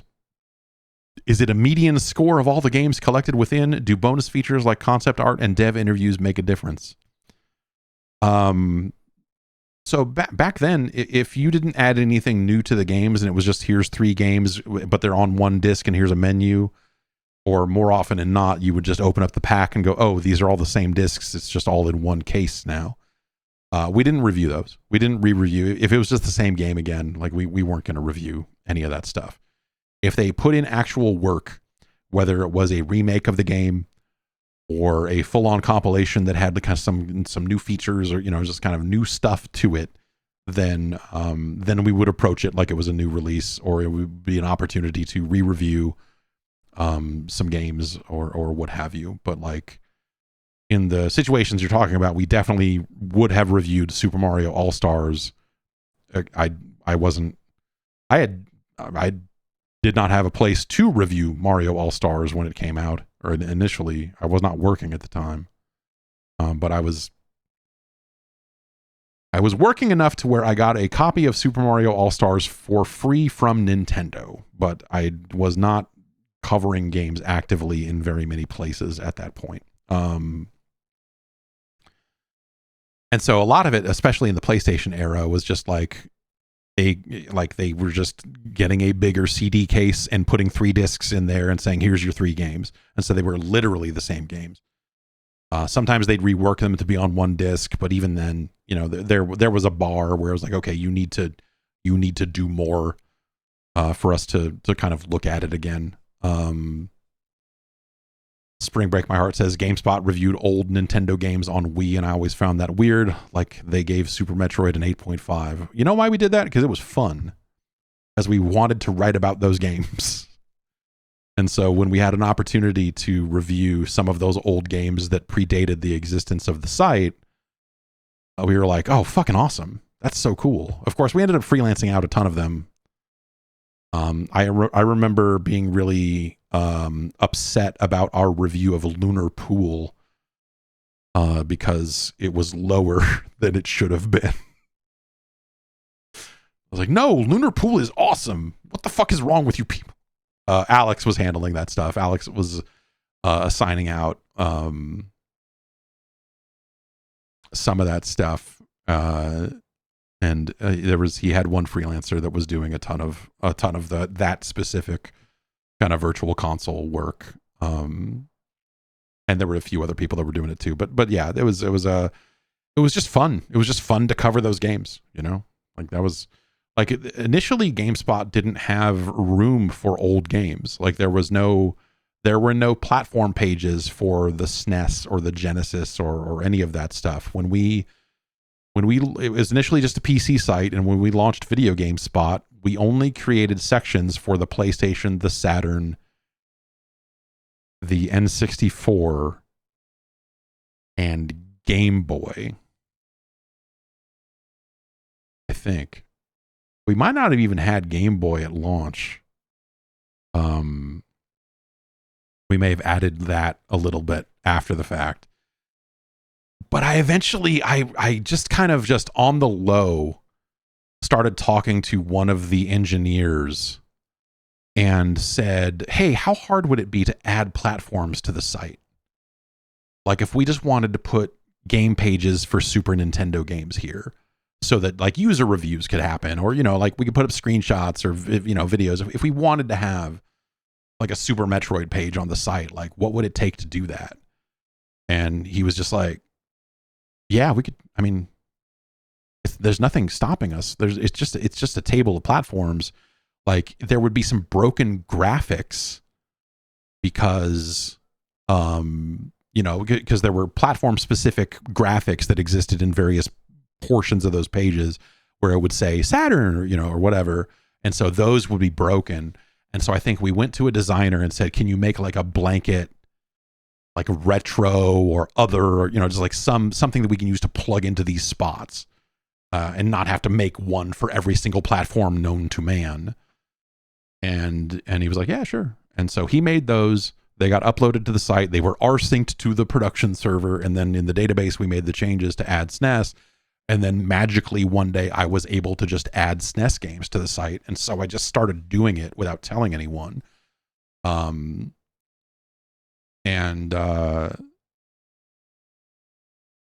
don't know, nothing ever really came of it except that eventually we kind of just had a full data. Eventually there was a full data team of people whose job it was to enter new games into the site.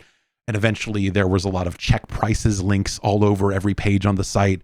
And old games would sometimes show up in those check prices links because people were selling used copies or whatever. And so suddenly they found a business reason for those pages to exist. And it went from me fucking around, adding occasional pages to the database and going, this is fucking weird, to suddenly every single old game ever made had a page on the site.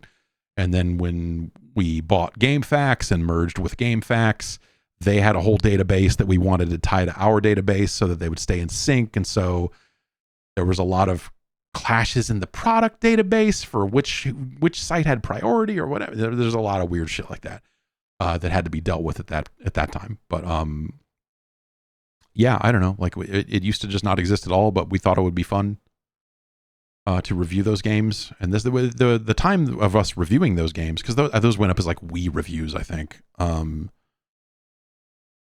That was a decade or more. Like I think I started adding old platforms to the site in like 99 or 2000.